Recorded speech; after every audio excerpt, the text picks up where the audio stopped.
Accidental Flight by F. L. Wallace. Originally published in Galaxy, April 1952. Narrated by Tom Trussell. Cameron frowned intently at the top of the desk. It was difficult to concentrate under the circumstances.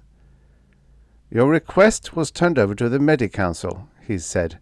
"After studying it, they reported back to the Solar Committee." Docchi edged forward, his face literally lighting up. Dr. Cameron kept his eyes averted. The man was damnably disconcerting. "You know what the answer is. A flat no for the present." Docchi leaned back. "We should have expected that," he said wearily. "It's not entirely hopeless. Decisions like this can always be changed." "Sure," said Docchi. "We've got centuries." His face was flushed. Blazing would be a better description. Absently, Cameron lowered the lights in the room as much as he could. It was still uncomfortably bright. Docchi was a nuisance. "But why?" asked Docchi. "You know that we're capable. Why did they refuse?" Cameron had tried to avoid that question. Now it had to be answered with blunt brutality. "Did you think you would be chosen? Or Nona, or Jordan, or Auntie?" Docchi winced.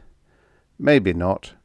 But we've told you that we're willing to abide by what the experts say. Surely from 1,000 of us they can select one qualified crew."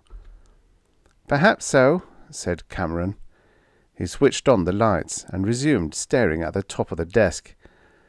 "Most of you are biocompensators. 90%, I believe. I concede that we ought to be able to get together a competent crew." He sighed.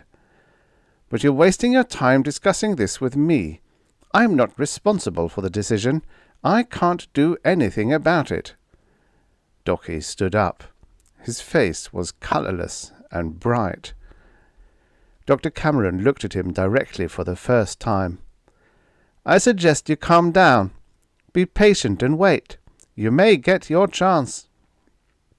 "You wait," said Docchi. "We don't intend to." The door opened for him and closed behind him. Cameron concentrated on the desk. Actually, he was trying to look through it. He wrote down the card sequence he expected to find.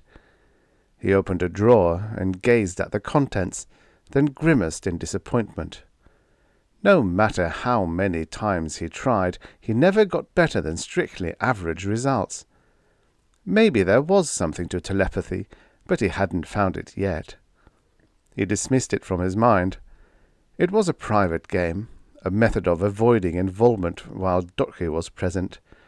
But Docchi was gone now, and he had better come up with some answers. The right ones. He switched on the telecom. "Get me Medi-Councillor Thornton," he told the robot operator. "Direct if you can, indirect if you have to. I'll wait." With an approximate mean diameter of 30 miles, the asteroid was listed on the charts as Handicap Haven. The regular inhabitants were willing to admit the handicap part of the name, but they didn't call it Haven. There were other terms, none of them suggesting sanctuary. It was a hospital, of course, but even more like a convalescent home, the permanent kind. A healthy and vigorous humanity had built it for those few who were less fortunate. A splendid gesture, but, like many such gestures, the reality fell somewhat short of the original intentions. The robot operator interrupted his thoughts. "Medi-Councillor Thornton will speak to you." The face of an older man filled the screen. "On my way to the satellites of Jupiter. I'll be in direct range for the next half hour." At such distance, transmission and reception were practically instantaneous. "You wanted to speak to me about the Solar Committee reply?" "I do. I informed Docchi a few minutes ago." "How did he react?" "He didn't like it. As a matter of fact, he was mad all the way through.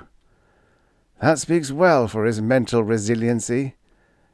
They all seem to have enough spirit, though, and nothing to use it on, said Dr. Cameron. I confess I didn't look at him often, in spite of the fact that he was quite presentable, handsome even, in a startling way. Thornton nodded. Presentable? That means he had arms. He did. Is that important? I think it is.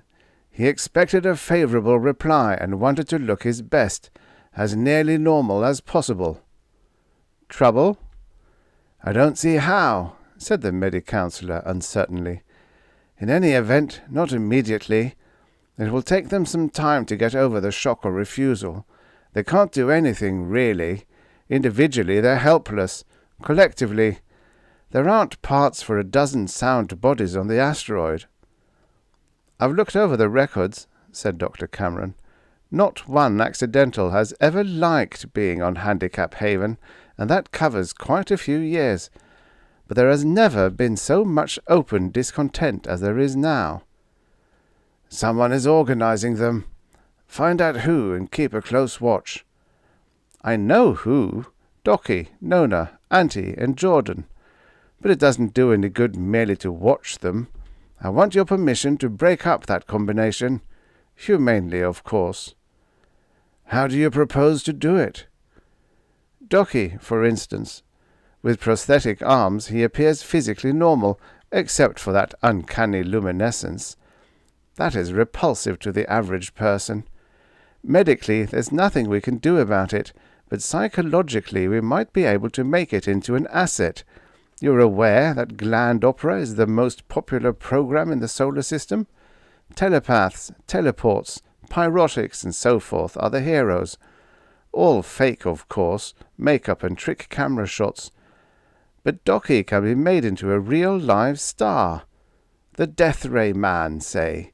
When his face shines, men fall dead or paralyzed. He'd have a chance to return to normal society under conditions that would be mentally acceptable to him.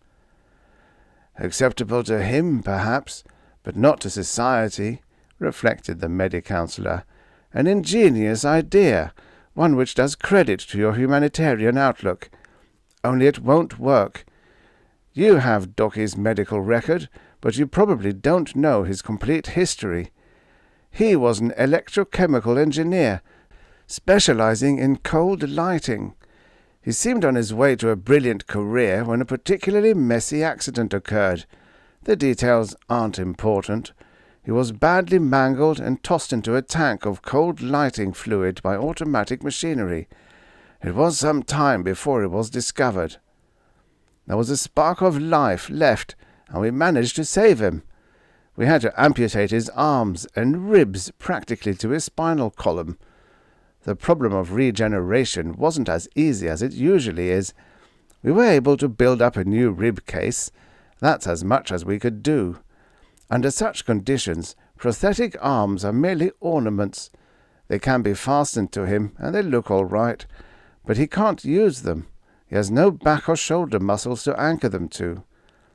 And add to that the adaptation his body made while he was in the tank. The basic cold lighting fluid, as you know, is semi-organic. It permeated every tissue in his body. By the time we got him, it was actually a necessary part of his metabolism. A corollary, I suppose, of the fundamental biocompensation theory. The medi-counselor paused and shook his head. I'm afraid your idea is out, Dr. Cameron. I don't doubt that he would be successful in the program you mention, but there is more to life on the outside than success. Can you picture the dead silence when he walks into a room of normal people? I see, said Cameron, though he didn't, at least not eye to eye. The medi-counselor was convinced, and there was nothing Cameron could do to alter that conviction. The other one I had in mind was Nona, he added. I thought so. Thornton glanced at the solar chronometer. I haven't much time, but I'd better explain. You're new to the post, and I don't think you've learned yet to evaluate the patients and their problems properly. In a sense, Nona is more impossible than Docchi. He was once a normal person. She never was. Her appearance is satisfactory. Perhaps she's quite pretty, though you must remember that you're seeing her under circumstances that may make her seem more attractive than she really is. She can't talk or hear. She never will. She doesn't have a larynx, and it wouldn't help if we gave her one. She simply doesn't have the nervous system necessary for speech or hearing. Her brain is definitely not structurally normal. As far as we're concerned, that abnormality is not in the nature of a mutation. It's more like an anomaly. Once cleft palates were frequent, prenatal nutritional deficiencies or traumas. Occasionally we still run into cases like that, but our surgical techniques are always adequate. Not with Nona, however. She can't be taught to read or write. We tried it. We dug out the old Helen Keller techniques and brought them up to date with no results. Apparently her mind doesn't work in a human fashion. We question whether very much of it works at all. That might be a starting point, said Cameron, if her brain— Gland opera stuff, interrupted Thornton. Or Rhine opera, if you permit me to coin a term. We've thought of it, but it isn't true. We've tested her for every telepathic quality that the Rhine people list. Again, no results. She has no special mental capacities. Just to make sure of that, we've given her periodic checkups. One last year, in fact. Cameron frowned in frustration. Then it's your opinion that she's not able to survive in a normal society? That's it, answered the Medi-Counselor bluntly. You'll have to face the truth. You can't get rid of any of them. With or without their cooperation, I'll manage, said Cameron. I'm sure you will. The Medi-Counselor's manner didn't ooze confidence. Of course, if you need help, we can send reinforcements. The implication was clear enough. I'll keep them out of trouble, Cameron promised. The picture and the voice were fading. It's up to you. If it turns out to be too difficult, get in touch with the Medi-Council. The robot operator broke in. The ship is beyond direct telecom range. If you wish to continue the conversation, it will have to be relayed through the nearest main station. At present, that is Mars. Aside from the time element, which was considerable, it wasn't likely that he would get any better answers than he could supply for himself. Cameron shook his head. We are through, thanks. He got heavily to his feet. That wasn't a psychological reaction at all. He really was heavier. He made a mental note. He would have to investigate. In a way, they were pathetic.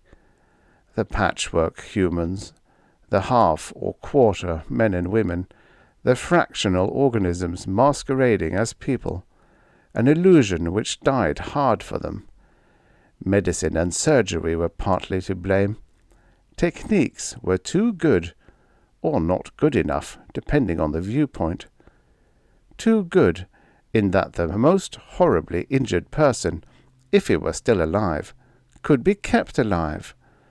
Not good enough, because a percentage of the injured couldn't be returned to society completely sound and whole. There weren't many like that, but there were some, and all of them were on the asteroid. They didn't like it. At least, they didn't like being confined to Handicap Haven. It wasn't that they wanted to go back to the society of the normals, for they realized how conspicuous they'd be among the multitudes of beautiful, healthy people on the planets. What the accidentals did want was ridiculous.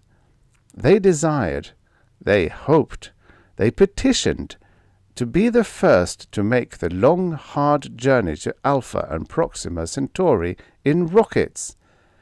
Trails of glory for those that went, a vicarious share in it for those who couldn't. Nonsense.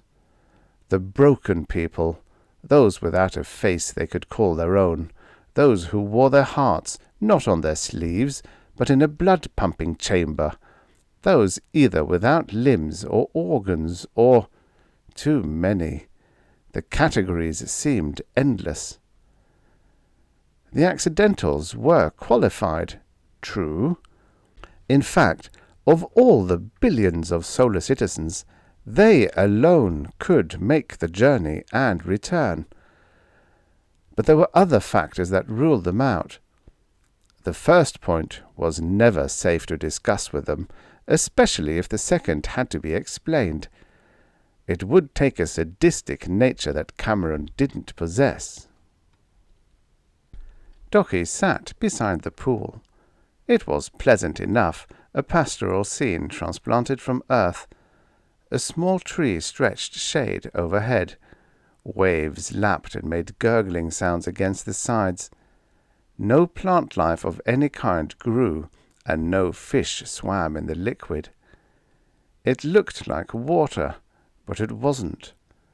It was acid. In it floated something that monstrously resembled a woman. "They turned us down, Auntie," Docchi said bitterly. "Didn't you expect it?" the creature in the pool asked. "I guess I didn't." "You don't know the Medi-Council very well." "Evidently I don't." He stared sullenly at the faintly blue fluid. "Why did they turn us down?" "Don't you know?" "All right, I know," he said. "They're pretty irrational." "Of course, irrational. Let them be that way, so long as we don't follow their example." "I wish I knew what to do," he said. "Cameron suggested we wait." "Biocompensation," murmured Auntie, stirring restlessly. "They've always said that. Up to now, it's always worked." "What else can we do?" asked Docchi. Angrily he kicked at an anemic tuft of grass. "Draw up another request?" "Memorandum number 10. Let's not be naive about it. Things get lost so easily in the Medi-Council's filing system." "Or distorted," grunted Docchi. "Maybe we should give the Medi-Council a rest. They're tired of hearing us anyway." "I see what you mean," said Docchi, rising. "Better talk to Jordan about it." "I intend to. I'll need arms." "Good. I'll see you when you leave for Far Centauri." "Sooner than that, Auntie. Much sooner." Stars were beginning to wink. Twilight brought out shadows and tracery of the structure that supported the transparent dome overhead. Soon, controlled slow rotation would bring darkness to this side of the asteroid. Cameron leaned back and looked speculatively at the gravital engineer, Vogel. The man could give him considerable assistance, if he would. There was no reason why he shouldn't, but any man who had voluntarily remained on Handicap Haven as long as Vogel had was a doubtful quantity. "Usually we maintain about half Earth normal gravity," Cameron said. "Isn't that correct?" Engineer Vogel nodded. "It isn't important why those limits were set," Cameron continued. "Perhaps it's easier on the weakened bodies of the accidentals. There may be economic factors." "No reason for those limits except the gravital units themselves," Vogel said. "Theoretically, it should be easy to get any gravity you want. Practically, though, we get between a quarter and almost full Earth gravity. Now take the fluctuations. The gravital computer is set as 50%. Sometimes we get 50%, and sometimes 75%. Whatever it just is, and we have to be satisfied." The big engineer shrugged. "I hear the units were designed especially for this asteroid," he went on.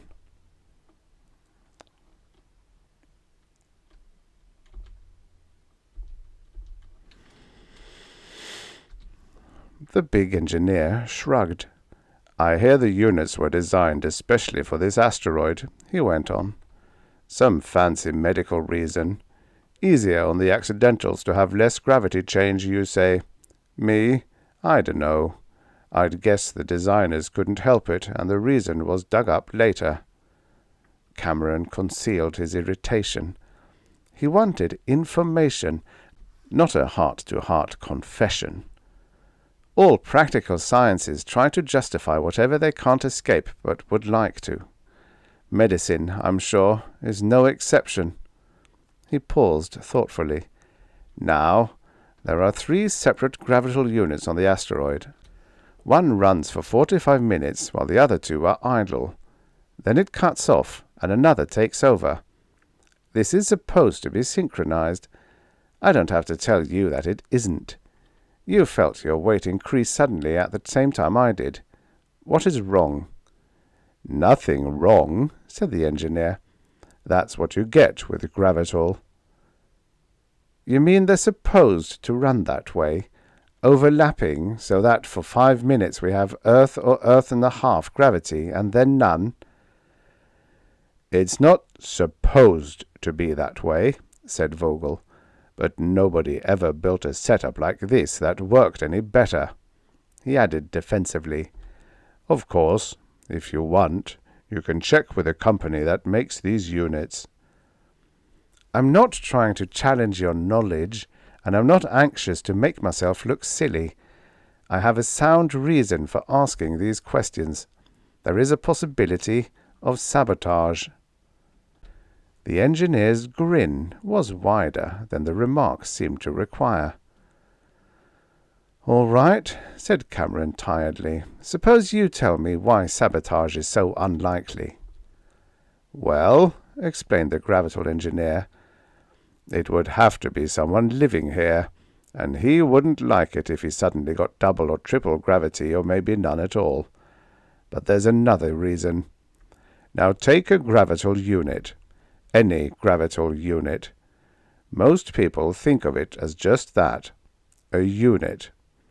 It isn't really that at all. It has 3 parts. One part is a power source that can be anything as long as it's big enough.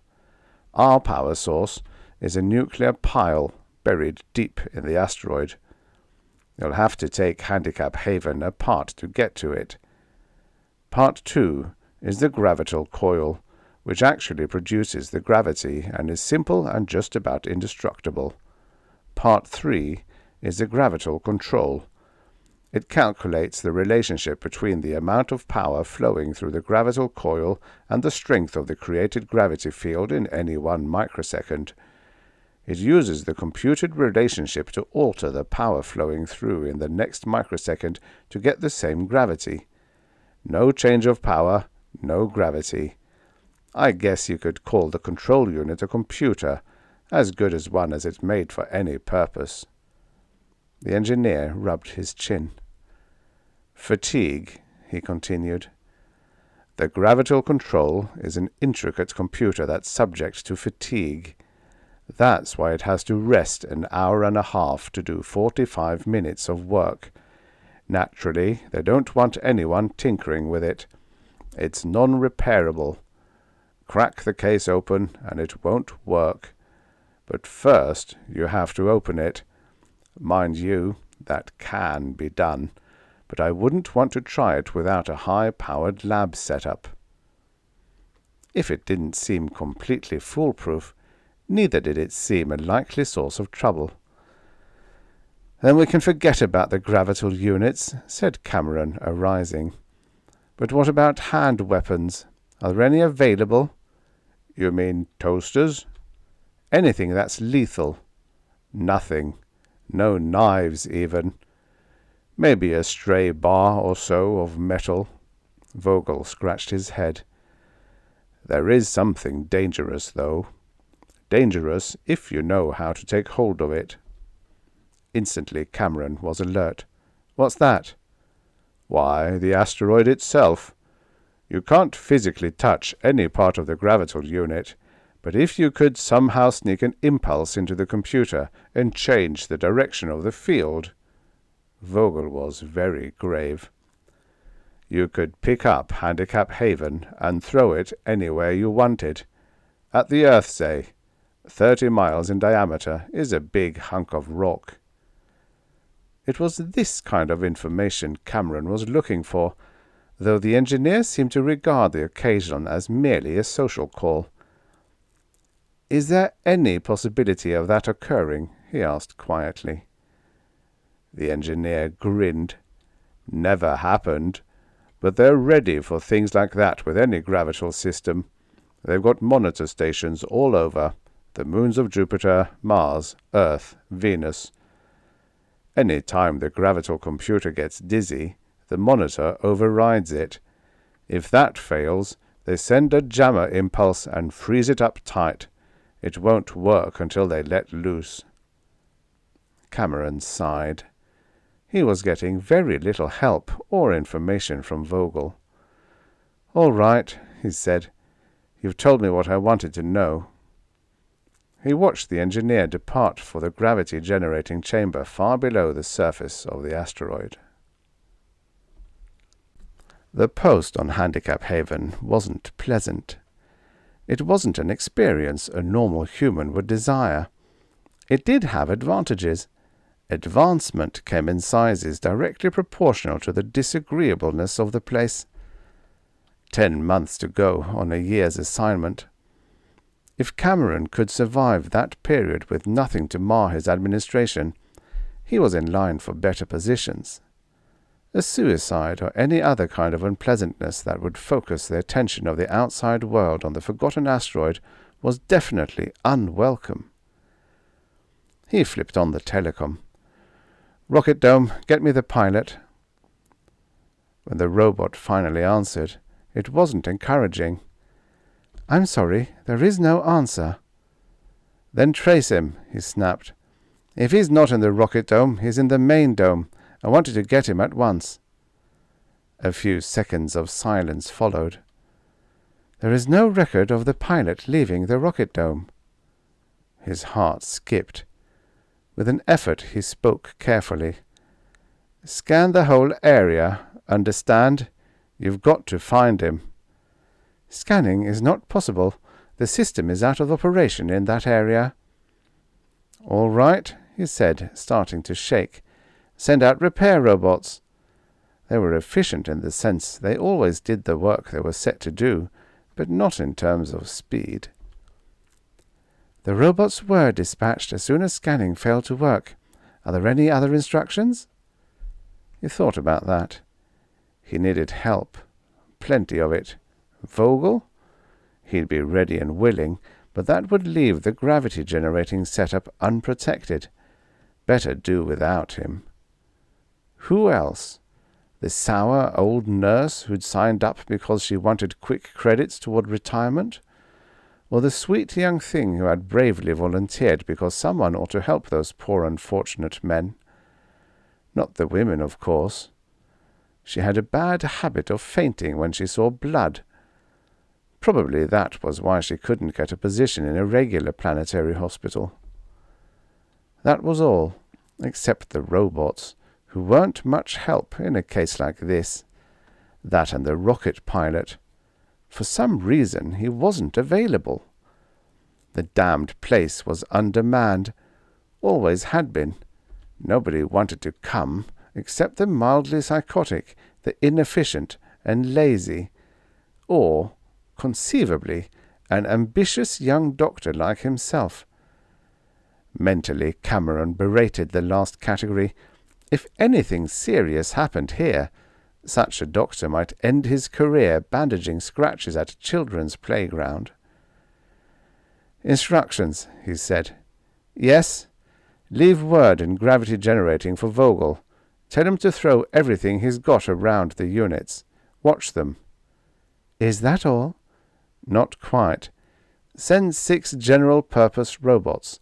I'll pick them up at the entrance to the rocket dome." "Repair robots are already in that area. Will they do as well?" "They will not. I want GPs for another reason." They wouldn't be much help, true, but the best he could manage. Docchi waited near the rocket dome. not hiding, merely inconspicuous among the carefully nurtured shrubbery that was supposed to give the illusion of earth. If the plants failed in that respect, at least they contributed to the oxygen supply of the asteroid. "Good girl," said Docchi. "That Nona is wonderful." Jordan could feel him relax. "A regular mechanical marvel," he agreed. "But we can gas about that later. Let's get going." Docchi glanced around, and then walked boldly into the passageway that connected the main dome with a much smaller, adjacent rocket dome. Normally, it was never dark in the inhabited parts of the asteroid. A modulated twilight was considered more conducive to the slumber of the handicapped. But it wasn't twilight as they neared the rocket dome. It was a full-scale rehearsal for the darkness of interplanetary space. Docchi stopped before the emergency airlock, which loomed solidly in front of them. "I hope Nona was able to cut this one out of the circuit," he said anxiously. "She understood, didn't she?" asked Jordan. He reached out, and the great slab moved easily aside in its grooves. "The trouble with you is that you lack confidence." Docchi, listening with a frown, didn't answer. "Okay, I hear it too," whispered Jordan. "We'd better get well inside before he reaches us."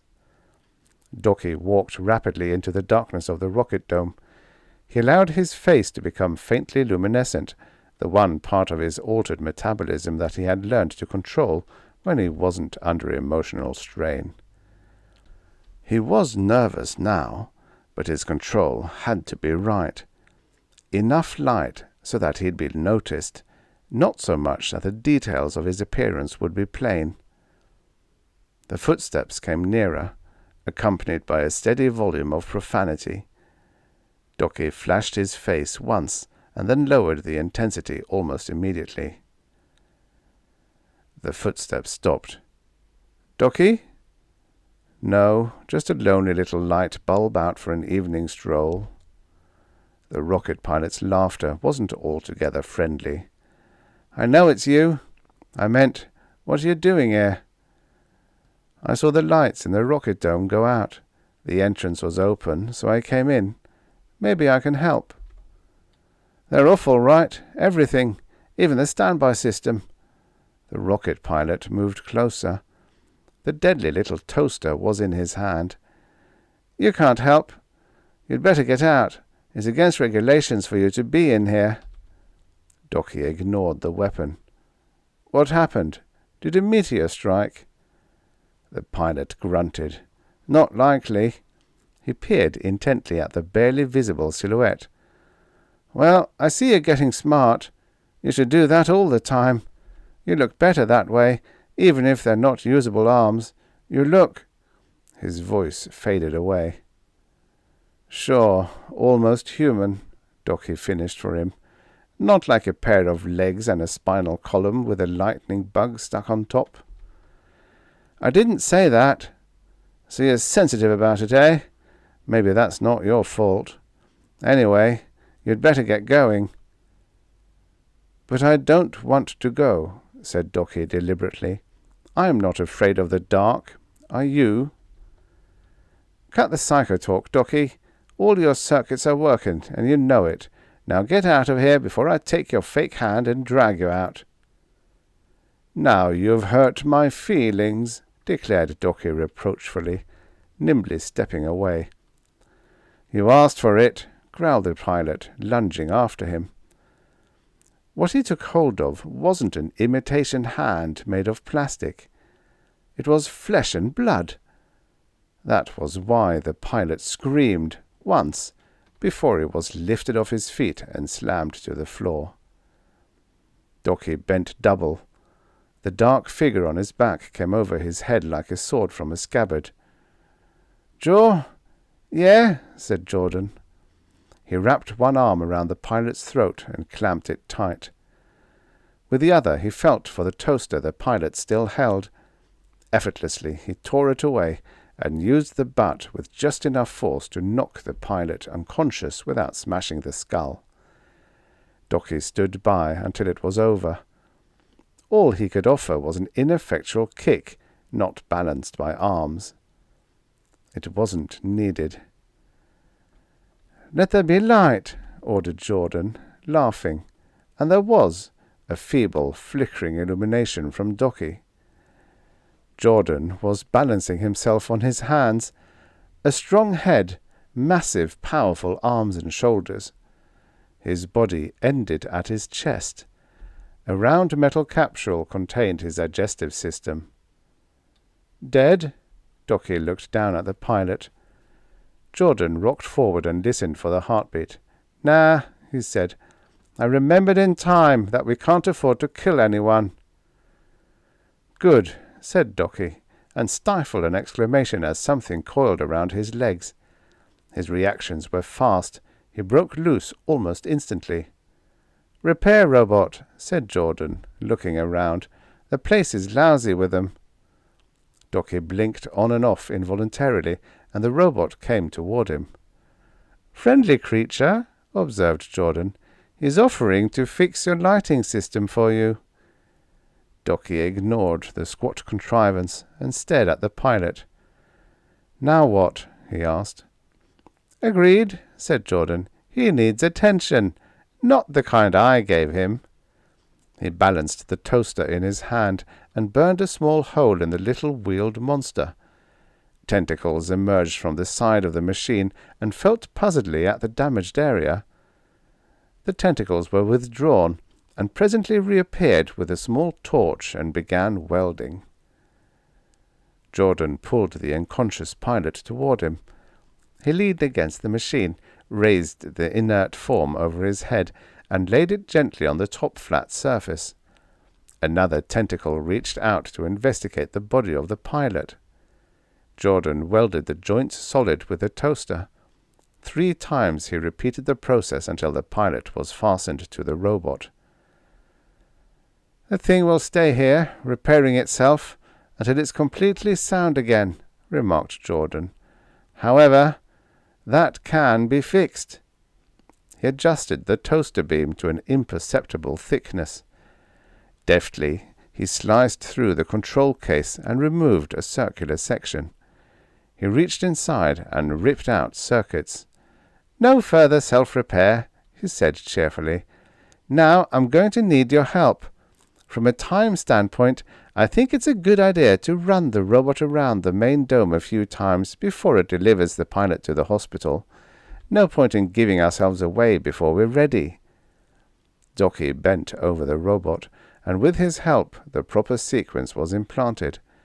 The machine scurried erratically away. Docchi watched it go. Time for us to be on our way. He bent double for Jordan. The arms folded around his neck, but Jordan made no effort to climb up upon his back. For a panic moment, Docchi knew how the pilot felt when strength, where there shouldn't have been strength, reached out from the darkness and gripped his throat. He shook the thought from his mind. "Get on my back," he insisted. "You're tired," said Jordan. "Half gravity or not, you can't carry me any farther." His fingers worked swiftly, and the carrying harness fell to the floor. "Stay down," growled Jordan. "Listen." Docchi listened. "GPs." "Yeah," said Jordan. "Now get to the rocket." "What can I do when I get there? You'll have to help me." "You'll figure something out when the time comes. Hurry up." "Not without you," said Docchi stubbornly, without moving. A huge paw clamped around the back of his skull. "Listen to me," whispered Jordan fiercely. "Together we were a better man than the pilot, your legs and my arms. It's up to us to prove that separately we are a match for Cameron and his GPs." "We're not trying to prove anything," said Docchi. A brilliant light sliced through the darkness and swept around the rocket dome. "Maybe we are," said Jordan. Impatiently hitched himself along the ground. "I think I am." "What are you going to do?" "I'm going up. With no legs, that's where I belong." He grasped the structural steel member in his great hands and in the light gravity ascended rapidly. "Careful," warned Docchi. "This is no time to be careful." His voice floated down from high in the lacy structure. It wasn't completely dark. The lights were getting nearer. Docchi decided it was possible for Jordan to see what he was doing. They hadn't expected to be discovered so soon, but the issue had not yet been settled against them. Docchi settled into a long stride, avoiding the low-slung repair robots that seemed to be everywhere. If Jordan refused to give up, Docchi had to try. He stayed well ahead of the oncoming general-purpose robots. He reached the rocket and barely had time to look around. It was enough, however. The ship's passenger and freight locks were closed. Nona had either not understood all their instructions, or she hadn't been able to carry them out. The first, probably. She had put the light and scanning circuits out of commission with no tools except her hands, that and her uncanny knowledge of the inner workings of machines. It was too much to expect that she should also have the ship ready and waiting for them. It was up to him to get in. If he had the toaster they'd taken from the pilot, he might have been able to soften the proper area of the passenger lock. But he didn't. Not having arms, he couldn't have used it. For that reason, Jordan had kept the weapon. The alternative was to search the surrounding mechanical jungle for an external control of the rocket. There had to be one, at least for the airlocks. Then it was a matter of luck whether he could work it. The approaching lights warned him that he no longer had that alternative. If Cameron hadn't tried to search the rocket dome as he came along, the GPs would be solidly ringed around the ship now. That was Cameron's mistake, however, and he might make more. In all probability, Jordan was still at large, perhaps nearby. Would Cameron know that? He might not. Docchi descended into the shallow landing pit. Until both of them were caught, there was always a chance. He had to hide, but the landing pit seemed remarkably ill-suited for that purpose. He leaned against the stern tube cluster and tried to shake his brain into activity. The metal pressed hard into the thin flesh that covered his back. In the smooth glazed surface of the landing pit, the only answer was the tubes. He straightened up and looked into them. A small boy might climb inside and crawl out of sight, or a grown man who had no shoulders or arms to get wedged in the narrow cylinder. Out in space, the inner ends of the tubes were closed with a combustion cap wherein the fuel was ignited. But in the dome, where the ship was not used for months at a time, yes, there was that possibility. He tried a lower tube. He lay on the floor and thrust his head inside. He wriggled and shoved with his feet until he had forced himself entirely in. It was dark and terrifying, but no time for claustrophobia. He stopped momentarily and listened. A GP descended noisily into the landing pit. The absence of any other sound indicated to Docchi that it was radio-controlled. He drove himself on, though it was slow progress. The walls were smooth, and it was difficult to get much purchase. The going became even tougher. The tube was getting smaller. Not much, but enough to matter. Again he stopped. Outside there was the characteristic sputter, like frying, that the toaster beam made when it struck metal. A great clatter followed. "Get him!" shouted Cameron. "He's up there!" Jordan had arrived and had picked off a GP, and it wasn't going to be easy for Cameron to capture him. The diversion would help. "Don't use heat," ordered Cameron. "Get your lights on him. Blind him. Drive him in a corner, and then go up and get him." Docchi had been wrong. The GPs were controlled by voice, not radio. That would make it easier for him once he got inside the ship. If he did. It looked as though he would. The tube wasn't getting narrower. More important, the air was not noticeably stale.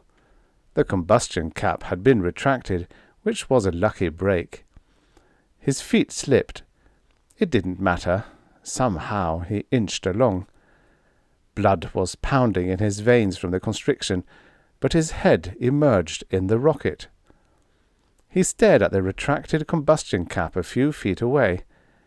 If he had arms, he could grasp it and pull himself free.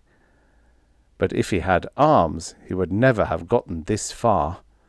He wriggled until his body was nearly out and only his legs were in the tube. He kicked hard, fell to the floor. He lay there while his head cleared, then rolled to his feet and staggered forward to the control compartment. The rocket was his, but he didn't want it for himself alone. He stared thoughtfully at the instrument panel. It had been a long time since he had operated a ship.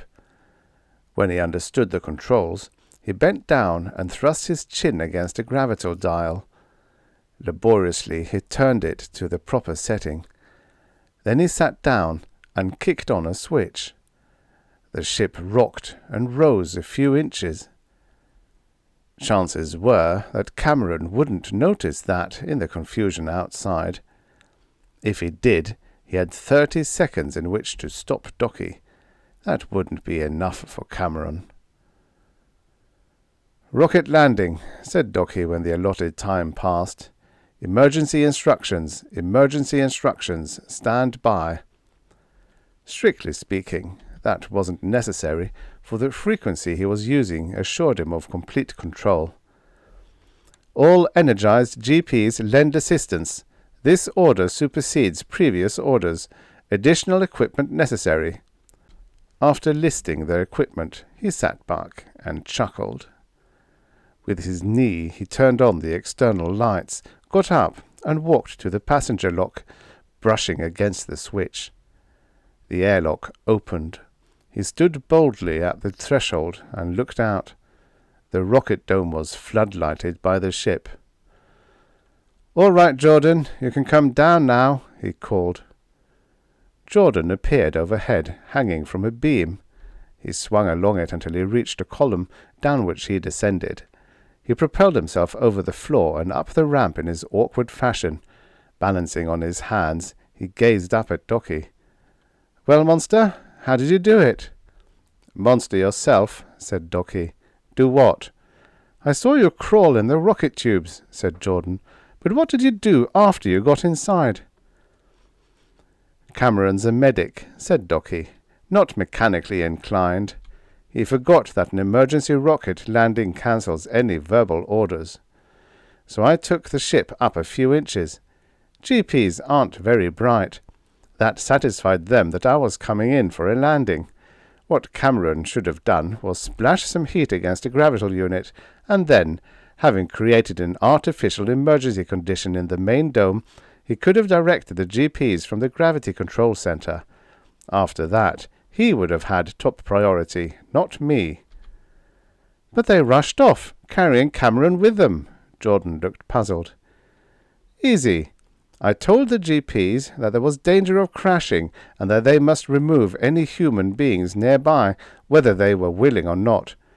You weren't nearby, and that let you out. They took Cameron because he was." "It's ours," breathed Jordan. "But what about Auntie and Nona?" "Auntie's taken care of. As far as the GPs are concerned, she comes under the heading of emergency landing material. They'll bring her. Nona is supposed to be waiting with Auntie." Docchi frowned. "There's nothing we can do if she isn't. Meanwhile, you'd better get ready to take the ship off." Jordan swung himself inside. Docchi remained at the passenger lock, waiting. He heard the GPs first and saw them seconds later. They came into sight, half pushing, half carrying a huge rectangular tank. With unexpected robotic ingenuity, they had mounted it on 4 of their smaller brethren, the squat repair robots, which served to support the tremendous weight. The tank was filled with blue liquid. Twisted pipes dangled from the ends. It had been torn and lifted from its foundation. Broken plants still clung to the narrow ledge on top, and moist soil adhered to the sides. 5 GPs pushed it rapidly toward the ship, mechanically oblivious to the dishevelled man who frustratedly shouted and struck at them. "Jordan, open the freight lock." In response, the ship rose a few more inches and hung quivering. A section of the ship hinged outward and downward to form a ramp. The ship was ready to take on cargo. Docchi stood at his post. That damn fool Cameron should have stayed in the main dome where the GPs had released him. His presence added an unwelcome complication. Still, it should be easy enough to get rid of him when the time came. It was Nona who really worried him. She wasn't anywhere to be seen. He took an uncertain step down the ramp, came back, shaking his head. It was impossible to look for her now, though he wanted to. The tank neared the ship. A few feet of it projected onto the ramp. The GPs stopped. Their efforts lost momentum. They looked bewildered. The tank rolled backward. The GPs shook, buzzed, and looked around, primarily at Docchi. He didn't wait any longer. He leaped into the ship. "Close the passenger lock," he shouted. Jordan looked up questioningly from the controls. "Vogel, the engineer," explained Docchi. "He must have seen the GPs on scanning when they entered the main dome. He's trying to do what Cameron should have done, but didn't have enough sense to do." The passenger lock swung ponderously shut behind him. "Now what?" Jordan asked, worried. "First, let's see what you can get on the telecom," said Docchi. The angle was impossible, so close to the ship, but they did manage to get a corner of the tank on the screen. Apparently it was resting where Docchi had last seen it, though it was difficult to be sure because the curve of the ship loomed so large. "Maybe we'd better get out of here," suggested Jordan nervously. "Without the tank? Not a chance. Vogel hasn't got complete control of them yet." That seemed to be true. The GPs were nearly motionless, paralyzed. "What shall I do?" asked Jordan. "Give me full power on the radio," said Docchi. "Burn it out if you have to. I think the engineer is at the wrong angle to broadcast much power to them. Besides, the intervening structure is absorbing most of his signal." He waited until Jordan had complied. "The tank must be placed in the ship," he added. GPs were not designed to sift contradictory commands that were nearly at the same level of urgency.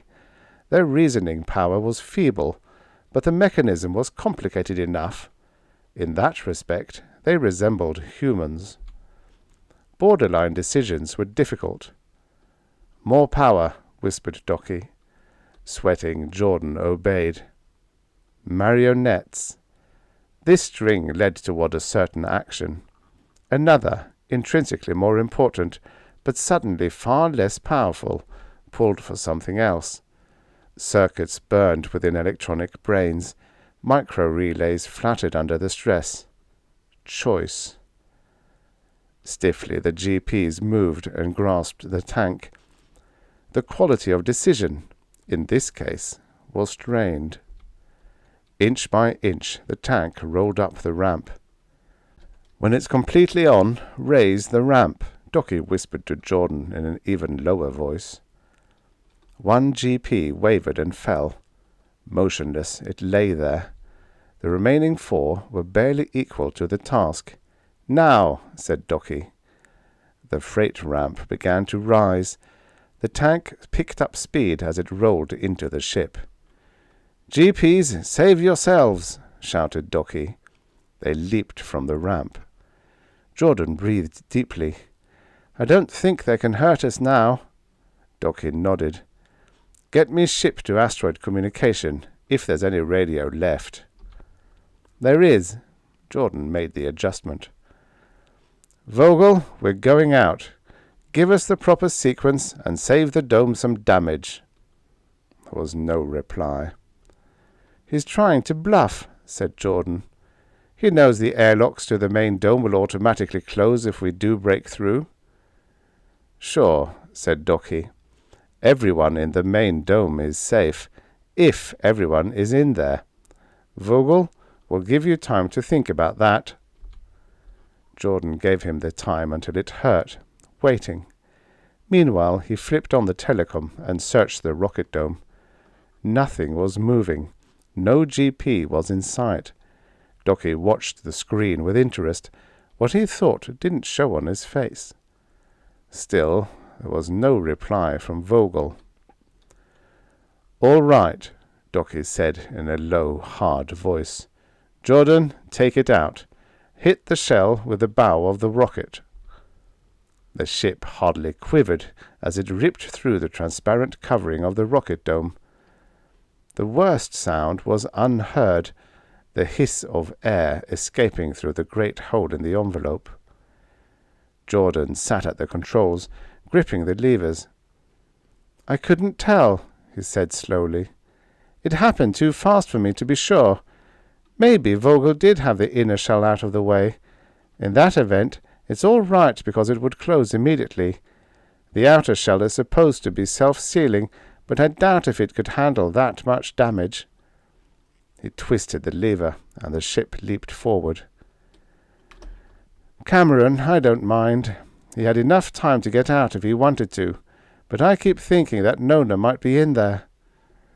Docchi avoided his eyes. There was no light at all in his face. He walked away. Jordan rocked back and forth. The hemisphere that held what remained of his body was well suited for that. He set the autocontrols and reduced the gravity to 1/4 Earth normal. He bent his great arms and shoved himself into the air, deftly catching hold of a guide rail. He would have to go with Docchi, but not at the moment. He felt bad. That is, he did until he saw a light blinking at a cabin door. He had to investigate that first. Jordan caught up before Docchi reached the cargo hold. In the lesser gravity of the ship, Jordan was truly at home. Docchi turned and waited for him. Jordan still carried the weapon he had taken from the pilot. It was clipped to the sack-like garment he wore, dangling from his midsection, which for him was just below his shoulders. Down the corridor he flew, swinging from the guide rails lightly, though gravity on the ship was as erratic as on the asteroid. Docchi braced himself. Locomotion was not so easy for him. Jordan halted beside him and dangled from one hand. "We have another passenger." Docchi stiffened. "Who?" "I could describe her," said Jordan. "But why, when a name will do at least as well?" "Nona," said Docchi. He slumped in sudden relief against the wall. "How did she get in the ship?" "A good question," said Jordan. "Remind me to ask her that some time when she's able to answer. But since I don't know, I'll have to use my imagination. My guess is that, after she jammed the lights and scanners in the rocket dome, she walked to the ship and tapped the passenger lock 3 times in the right places, or something just as improbable. The lock opened for her whether it was supposed to or not."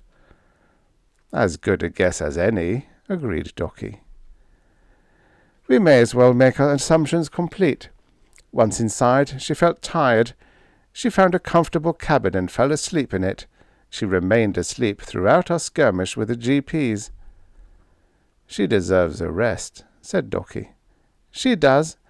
But if she had waited a few minutes to take it, she'd have saved you the trouble of crawling through the tubes." "She did her part, and more," Docchi argued. "We depend too much on her. Next we'll expect her to escort us personally to the stars." He straightened up. "Let's go. Auntie is waiting for us." The cargo hold was sizable. It had to be to contain the tank, battered and twisted though it was. Equipment had been jarred from storage racks and lay in tangled heaps on the floor. "Auntie," called Docchi. "Here? Are you hurt?" "Never felt a thing," came the cheerful reply. Jordan scaled the side of the tank. He reached the top and peered over. "She seems all right," he called down. "Part of the acid's gone, otherwise no damage." Damage enough, however. Acid was a matter of life for Auntie. It had been splashed from the tank, and, where it had spilled, metal was corroding rapidly. The wall against which the tank had crashed was bent and partly eaten through. That was no reason for alarm. The scavenging system of the ship would handle acid. The real question was what to do for Auntie. "I've stewed in this soup for years," said Auntie. "Get me out of here." "How?" "If you weren't as stupid as doctors pretend to be, you'd know how. No gravity, of course. I've got muscles, more than you think. I can walk as long as my bones don't break from the weight." No gravity would be rough on Docchi. Having no arms, he would be virtually helpless. The prospect of floating free without being able to grasp something was terrifying. "As soon as we can manage it," he said, forcing down his fear. "First, we've got to drain and store the acid." Jordan had anticipated that. He'd swung off the tank and was busy expelling the water from an auxiliary compartment into space. As soon as the compartment was empty, he led a hose from it to the tank. The pumps sucked, and the acid level fell slowly. Docchi felt the ship lurch familiarly. "Hurry," he called out to Jordan. The gravital unit was acting up. Presumably it was getting ready to cut out. If it did, well, a free-floating globe of acid would be as destructive to the ship and those in it as a high-velocity meteor cluster. Jordan jammed the lever as far as it would go and held it there. "All out," said Jordan presently, and let the hose roll back into the wall. Done in plenty of time. The gravital unit remained in operation for a full minute. As soon as she was weightless, Auntie rose out of the tank. In all the time Docchi had known her, he had seen no more than a face framed in blue acid. Periodic surgery, where it was necessary, had trimmed the flesh from her face. For the rest, she lived submerged in a corrosive liquid that destroyed the wild tissue as fast as it grew. Or nearly as fast. Docchi averted his eyes. "Well, junk man, look at a real monster," snapped Auntie. Humans were not meant to grow that large. But it was not obscene to Docchi, merely unbelievable. Jupiter is not repulsive because it is the bulging giant of planets. It is overwhelming, and so was Auntie. "How will you live out of the acid?" he stammered. "How really unobservant some men are," said Auntie loftily. "I anticipated our little journey and prepared for it. If you look closely, you will notice I have on a special surgery robe. It's the only thing in the solar system that will fit me. It's fabricated from a sponge-like substance and holds enough acid to last me about 36 hours. She grasped a rail and propelled herself toward the corridor. Normally that was a spacious passageway. For her it was a close fit. Satellites, one glowing and the other swinging in an eccentric orbit, followed after her. Nona was standing before the instrument panel when they came back. There was an impressive array of dials, lights, and levers in front of her, but she wasn't interested in these. A single small dial, separate from the rest, held her complete attention. She seemed disturbed by what she saw or didn't see. Disturbed or excited. It was difficult to say which. Auntie stopped. "Look at her. If I didn't know she's a freak like the rest of us, the only one, in fact, who was born that way, it would be easy to hate her. She's so disgustingly normal. Normal. True, and yet not true. Surgical techniques that could take a body apart and put it back together again with a skill once reserved for the repair of machines has made beauty commonplace. No more sagging muscles, wrinkles. Even the aged were attractive and youthful seeming until the day they died. No more ill-formed limbs, misshapen bodies. Everyone was handsome or beautiful. No exceptions. None to speak of, at least. The accidentals didn't belong, of course. In another day, most of them would have been candidates for a waxworks or the formaldehyde of a specimen bottle. Nona fitted neither category. She wasn't a repair job. Looking at her closely, and why not, she was an original work, as far from the normal in one direction as Auntie, for example, was in the other. "Why is she staring at the little dial?" asked Auntie as the others slipped past her and came into the compartment. "Is there something wrong with it?" She shrugged. "I would be interested in the big dials, the one with coloured lights." "That's Nona," Docchi smiled. "I'm sure she's never been in the control room of a rocket before, and yet she went straight to the most curious thing in it. She's looking at the gravital indicator. Directly behind it is the gravital unit."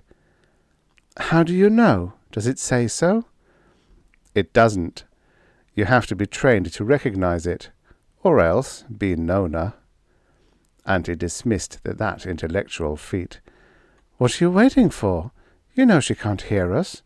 Go stand in front of her." "How do I get there?" Docchi had risen a few inches from the floor now that Jordan had released him from his grip.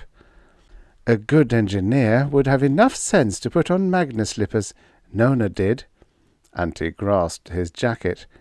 How she was able to move was uncertain.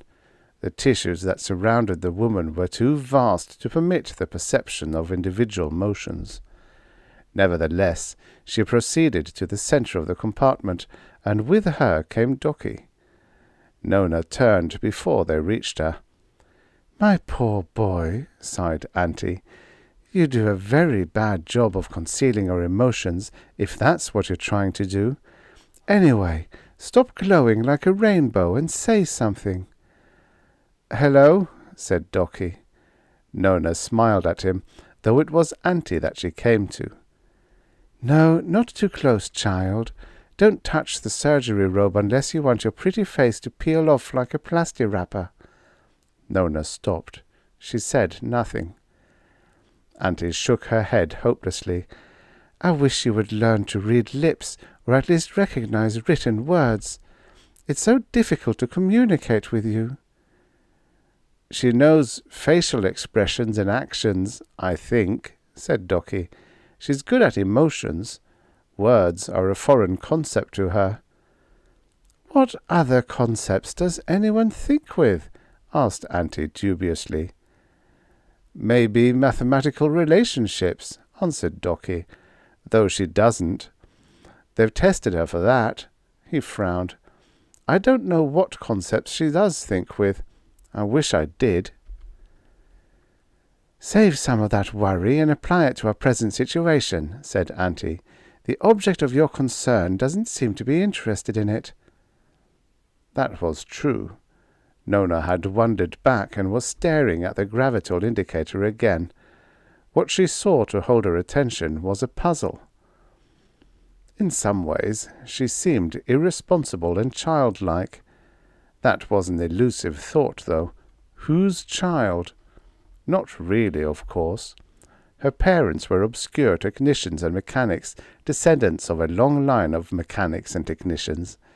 The question he had asked himself was this: where and how does she belong? He couldn't answer. With an effort, Docchi came back to reality. "We appealed to the Medi-Council," he said. "We asked for a ship to go to the nearest star. It would have to be a rocket, naturally. Even allowing for a better design than any we now have, the journey would take a long time, 40 or 50 years going and the same length of time back. That's entirely too long for a normal, but it wouldn't matter to a biocompensator. Why a rocket? Interrupted Jordan. Why not some form of gravity drive? An attractive idea, admitted Docchi. Theoretically, there's no limit to gravity drive except light speed, and even that's not certain. If it would work, the time element could be cut to a fraction. But the last 20 years have proved that gravity drives don't work at all outside the solar system. They function very poorly even when the ship is as far out as Jupiter's orbit. I thought the gravity drive on a ship was nearly the same as a gravital unit on the asteroid, said Jordan. Why won't they function? I don't know why, answered Docchi impatiently. If I did, I wouldn't be marooned on Handicap Haven. Arms or no arms, biocompensator or not, I'd be the most important scientist on Earth. With a multitude of pretty women competing for your affections, added Auntie. I think he'd settle for one. A certain one, suggested Jordan. Poor unimaginative boy, said Auntie. In my youth— We've heard about your youth, said Jordan. Youth and love are long since past for both of you. Talk about them privately if you want, but not now. Docchi glowered at them. Anyway, he resumed, gravity drive is out. One time they had hopes for it, but no longer. It should be able to drive this ship. Actually, its sole function is to provide an artificial gravity inside the ship for passenger comfort. So rocket ship it is. That's what we asked for. The Medi-Council refused. Therefore, we're going to appeal to a higher authority. Fine, said Auntie. How? We've discussed it, answered Docchi. Ultimately, the Medi-Council is responsible to the solar government, and in turn— All right, I'm in favour of it, said Auntie. I just wanted to know. Mars is closer, continued Docchi, but Earth is the seat of government. As soon as we get there— He stopped suddenly and listened. Auntie listened with him and waited till she could stand it no longer. What's the matter? She asked. I don't hear anything. Jordan leaned forward in his seat and looked at the instrument panel. That's the trouble, Auntie. You're not supposed to hear anything, but you should be able to feel the vibration from the rocket exhaust as long as it's on. I don't feel anything either. Yeah, said Jordan. He looked at Docchi. There's plenty of fuel. Momentum of the ship didn't cease when the rocket stopped, of course. They were still moving, but not very fast, and not in the direction they wanted to go. Gingerly Docchi tried out the magneslippers. He was clumsy, but no longer helpless in the gravityless ship. He stared futilely at the instruments as if he could wring more secrets than the panel had electronic access to. It's mechanical trouble of some sort, he said uneasily. There's one way of finding out. Before he could move, Auntie was in the corridor that led away from the control compartment. Stay here, Auntie, he said. I'll see what's wrong. She reached nearly from the floor to the ceiling. She missed by scant inches the sides of the passageway. Locomotion was easy enough for her. Turning around wasn't. Auntie didn't turn. Look, honey, her voice floated back. You brought me along for the ride. That's fine, but I'm not satisfied with it. I want to earn my fare. You stay and run the ship because you know how and I don't. I'll find out what's wrong. But you won't know what to do, Auntie. There was no answer. All right, he said in defeat. Both of us ought to go. Jordan, you stay at the controls. Auntie led the way because Docchi couldn't get around her. Determinedly he shuffled along. There was a trick to magneslippers that he had nearly forgotten. Slowly it was coming back to him. Shuffle instead of striding. It was a dingy, poorly lighted passageway in an older ship. Handicap Haven definitely didn't rate the best equipment that was produced. On one side was the hull of the ship, on the other a few small cabins. None were occupied. Auntie stopped. The passageway ended in a cross corridor that led to the other side of the ship. "We'd better check the stern rocket tubes," he said, still unable to see around her. "Open it up and we'll take a look." "I can't," said Auntie. "There are handles, but the thing won't open. There's a red light, too. Does that mean anything?" His heart sank. "It does. Don't try to open it. With your strength, you might be unlucky enough to do it." "That's a man for you," said Auntie sharply. "First he wants me to open it, and then he tells me not to." "There's a vacuum in there. The combustion cap has been retracted. That's the only thing that will actuate the warning signal. You'd die in a few seconds if you somehow managed to open the lock to the rocket compartment." "What are we waiting for? Let's get busy and fix it." "Sure, fix it. You see, Auntie, that didn't happen by itself. Someone or something was responsible." "Who?" "Did you see anyone when we were loading your tank in the ship?" "Nothing. I heard Cameron shouting, a lot of noise. All I could see was what was directly overhead. What does that have to do with it?" "I think it has to do with the GP. I thought they all dropped outside. Maybe there was one that didn't." "Why a GP?" she asked blankly. "In the first place, no man is strong enough to move the combustion cap. But if he should somehow manage to exert superhuman effort, as soon as the cap cleared the tubes, rocket action would cease. The air in the compartment would exhaust into space, and anyone in there would die." "So we have a dead GP in there?" "A GP doesn't die, not even become inactive. It doesn't need air." Docchi tried to think the thing through. Not only that, a GP might be able to escape from the compartment. The lock would close as soon as the pressure dropped, but a GP... Auntie settled down grimly. "Then there's a GP on the loose, intent on sabotage." "I'm afraid so," he admitted worriedly. "What are we standing here for? We'll go back to controls and pick up the robot on radio.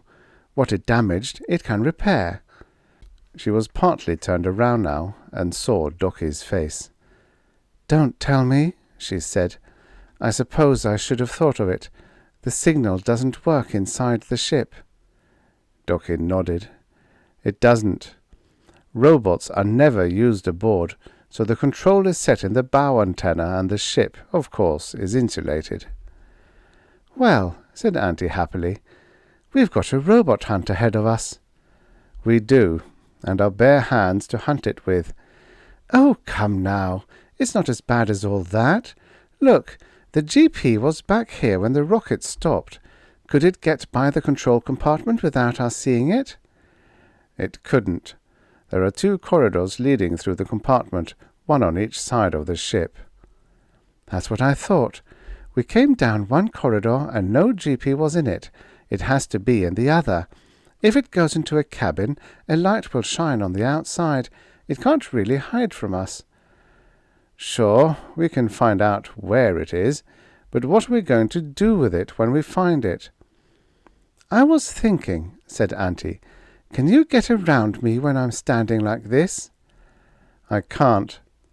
"Neither can a GP.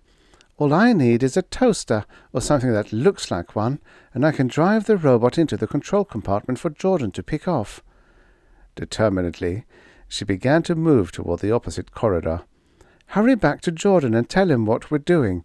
There ought to be another toaster on the ship.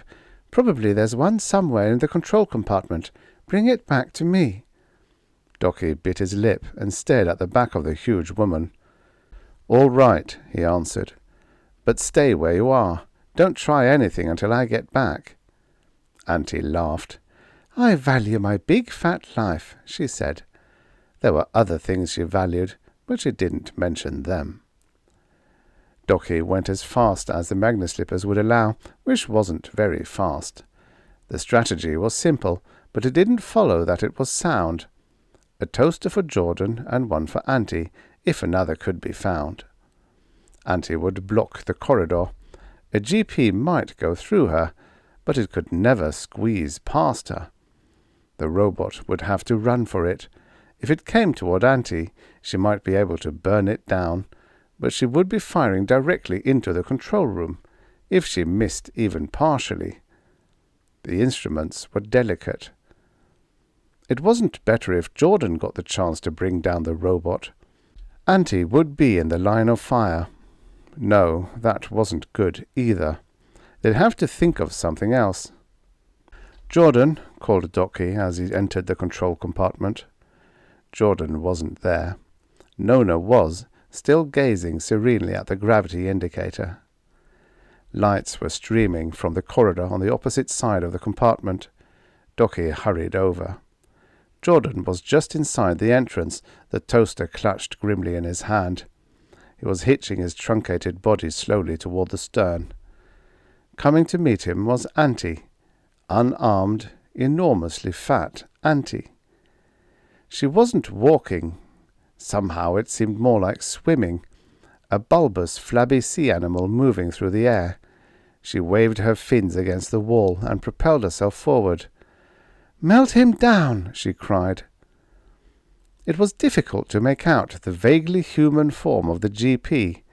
The powerful, shining body blended into the structure of the ship itself, unintentional camouflage, though the robot wasn't aware of that.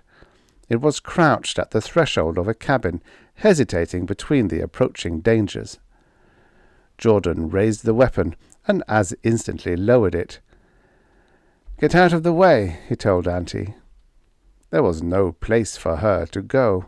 She was too big to enter a cabin, too massive to let the GP squeeze by her even if she wanted it to. "Never mind that. Get him," she answered. A GP was not a genius even by robot standards. It didn't need to be. Heat is deadly. A human body is a fragile thing.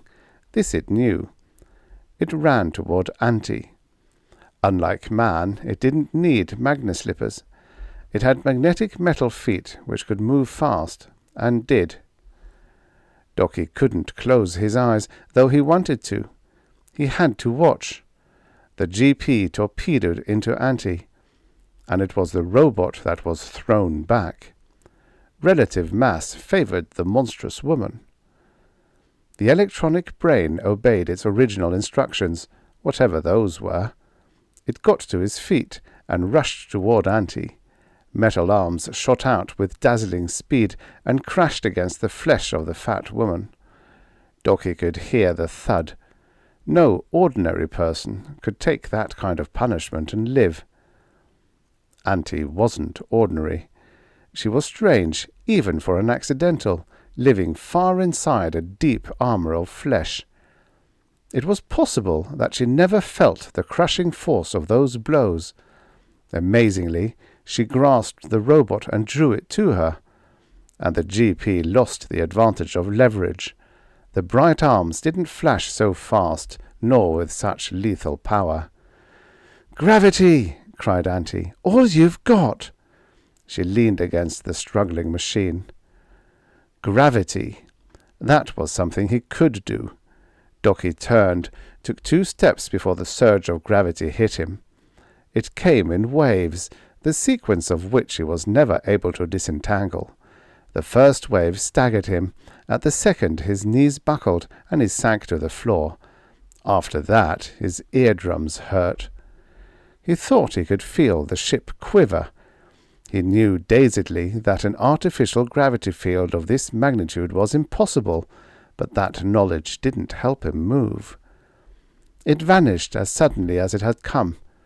Painfully his lungs expanded. Each muscle ached. He rolled to his feet and lurched past Jordan. He didn't find the mass of broken flesh he expected. Auntie was already standing. "Oof!" she grunted, and gazed with satisfaction at the twisted, grotesque shape at her feet. The electronic brain had been smashed, the body flattened. "Are you hurt?" asked Docchi gently, awed. She waggled the extremities of her body. "Nope, I can't feel anything broken," she said solemnly. She moved back to get a better view of the robot. "I'd call that throwing my weight around. At the right time, of course. The secret's timing. And I must say you picked up your cue with the gravity well." Her laughter rolled through the ship. "It wasn't I," said Docchi. "Jordan? No, he's just getting up. Then who?" "Nona," said Docchi. "It had to be her. She saw what had to be done and did it. But how she got that amount of gravity—" "Ask her," said Auntie with fond irony. Docchi grimaced and limped back into the control room, followed by Auntie and Jordan. Nona was at the gravity panel, her face pleasant and childlike. "Gravity can be turned on or off," said Docchi puzzledly, searching her face for some sign, "and regulated within certain narrow limits. But somehow you doubled or tripled the normal amount. How?" Nona smiled questioningly. "Gravity engineers would like to know that too," said Jordan. "Everybody would like to know," Auntie interrupted irritably, "except me. I'm too pragmatic, I suppose, but I want to know when we start the rockets and be on our way." "It isn't that easy," sighed Jordan. "A retracted combustion cap in flight generally means at least one burned-out tube." He made his way to the instrument panel and looked at it glumly. 3. "A factor," Docchi nodded, "but I was thinking about the robot." Auntie was impatient. "An interesting subject, no doubt. What about it?" "Where did it get instructions?" "Not radio. The hull of the ship cuts off all radiation. The last we knew, it was in our control." "All right. How?" "Voice," said Docchi. "Cameron's voice, to be exact." "But he was in the rocket dome," Jordan objected. "Think back to when we were loading the tank. We had to look through the telecom and the angle of vision was bad. We couldn't see much of the cargo lock. Auntie couldn't see anything that wasn't directly overhead. Both Cameron and the GP managed to get inside, and we didn't know it." Jordan hefted his weapon. "Looks like we've got another hunt on our hands. This time a nice normal doctor." "Keep it handy," said Docchi, glancing at the toaster. "But be careful how you use it. One homicide, and we can forget what we came for. I think he'll be ready to surrender. The ship's temporarily disabled. He'll consider that damage enough." Jordan found the doctor in the forward section of the ship. Cameron knew better than to argue with a toaster. In a matter of minutes, he was in the control room. "Now that you've got me, what are you going to do with me?" he asked. Docchi swiveled away from the instrument panel. "I don't expect active cooperation, of course, but I'd like to think you'd give your word not to hinder us hereafter." Cameron glared. "I promise nothing of the kind." "We can chain him to Auntie," suggested Jordan. "That'll keep him out of trouble." "Like leading a poodle on a leash? Nope," said Auntie indignantly. "A girl has to have some privacy." "Don't wince, Cameron," objected Docchi. "She really was a girl once, an attractive one." "We can put him in a spacesuit and lock his hands behind his back," said Jordan. "Something like an ancient straitjacket." Cameron laughed. "No, that's inhuman," said Docchi. Jordan juggled the toaster. "I can weld with this. Let's put him in a cabin and weld the door closed. We could cut a slot to shove food in, a very narrow slot." "Excellent. I think you have the solution. That is, unless Dr. Cameron will reconsider his decision." Cameron shrugged. "I'll pick you up in a day or less anyway. I suppose I'm not compromising myself by agreeing to your terms." "Good." "A doctor's word is as good as his oath," observed Auntie. "Hippocratic or hypocritic?" "Now, Auntie, don't be cynical. Doctors have an economic sense as well as the next person," said Docchi gravely. He turned to Cameron.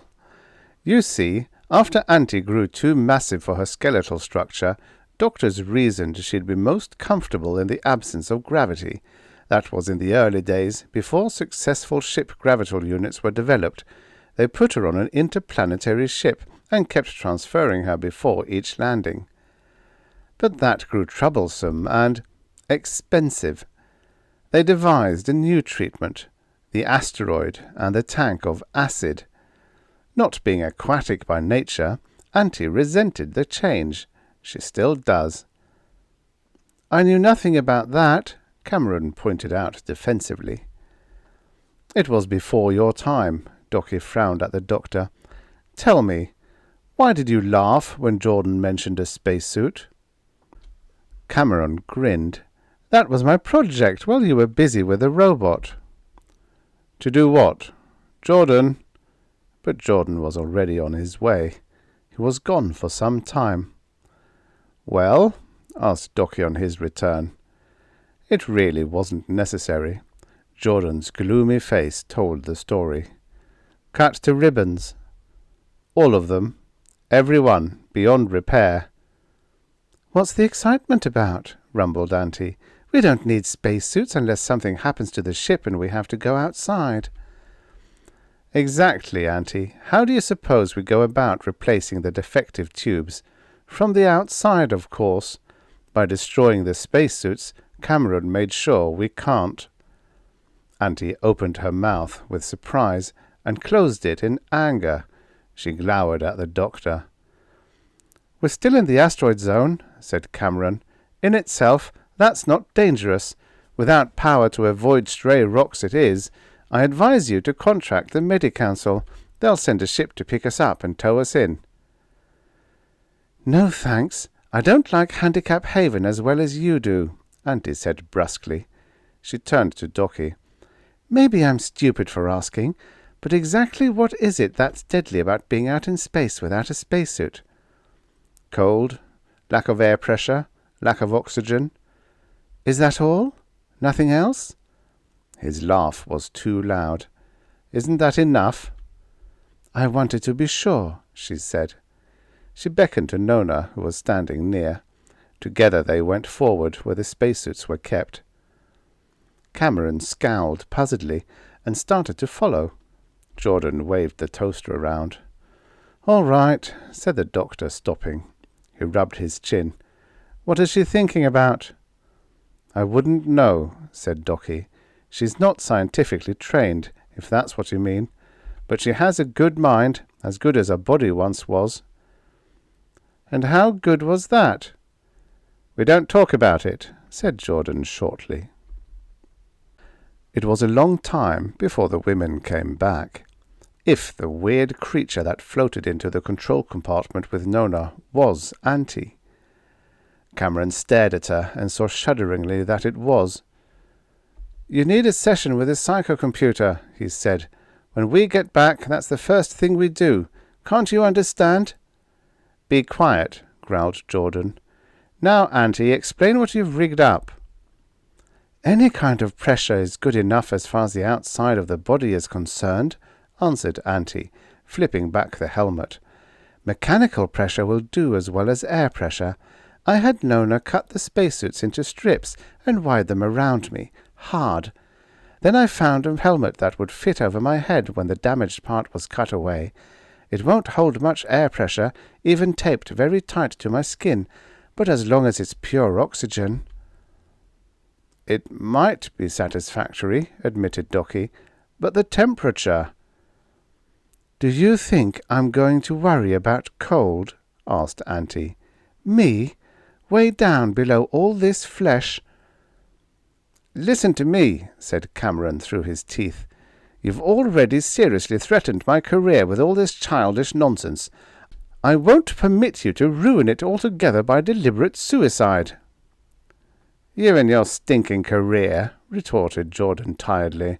We're not asking your permission to do anything. He turned away from the doctor. You understand the risk, Auntie? It's possible that it won't work at all. I've thought about it, Auntie replied soberly. On the other hand, I've thought about the asteroid." "All right," said Jordan. Docchi nodded. Nona bobbed her head. It was doubtful that she knew what she was agreeing to. "Let's have some telecom viewers outside," said Docchi. "One directly and back, one on each side. We've got to know what's happening." Jordan went to the control panel and flipped levers. "They're out and working," he said, gazing at the screen. "Now, Auntie, go to the freight lock. Close your helmet and wait. I'll let the air out slowly. The pressure change will be gradual. If anything seems wrong, let me know over the helmet radio and I'll yank you in immediately. Once you're outside, I'll give you further instructions. Tools and equipment are in a compartment that opens into space."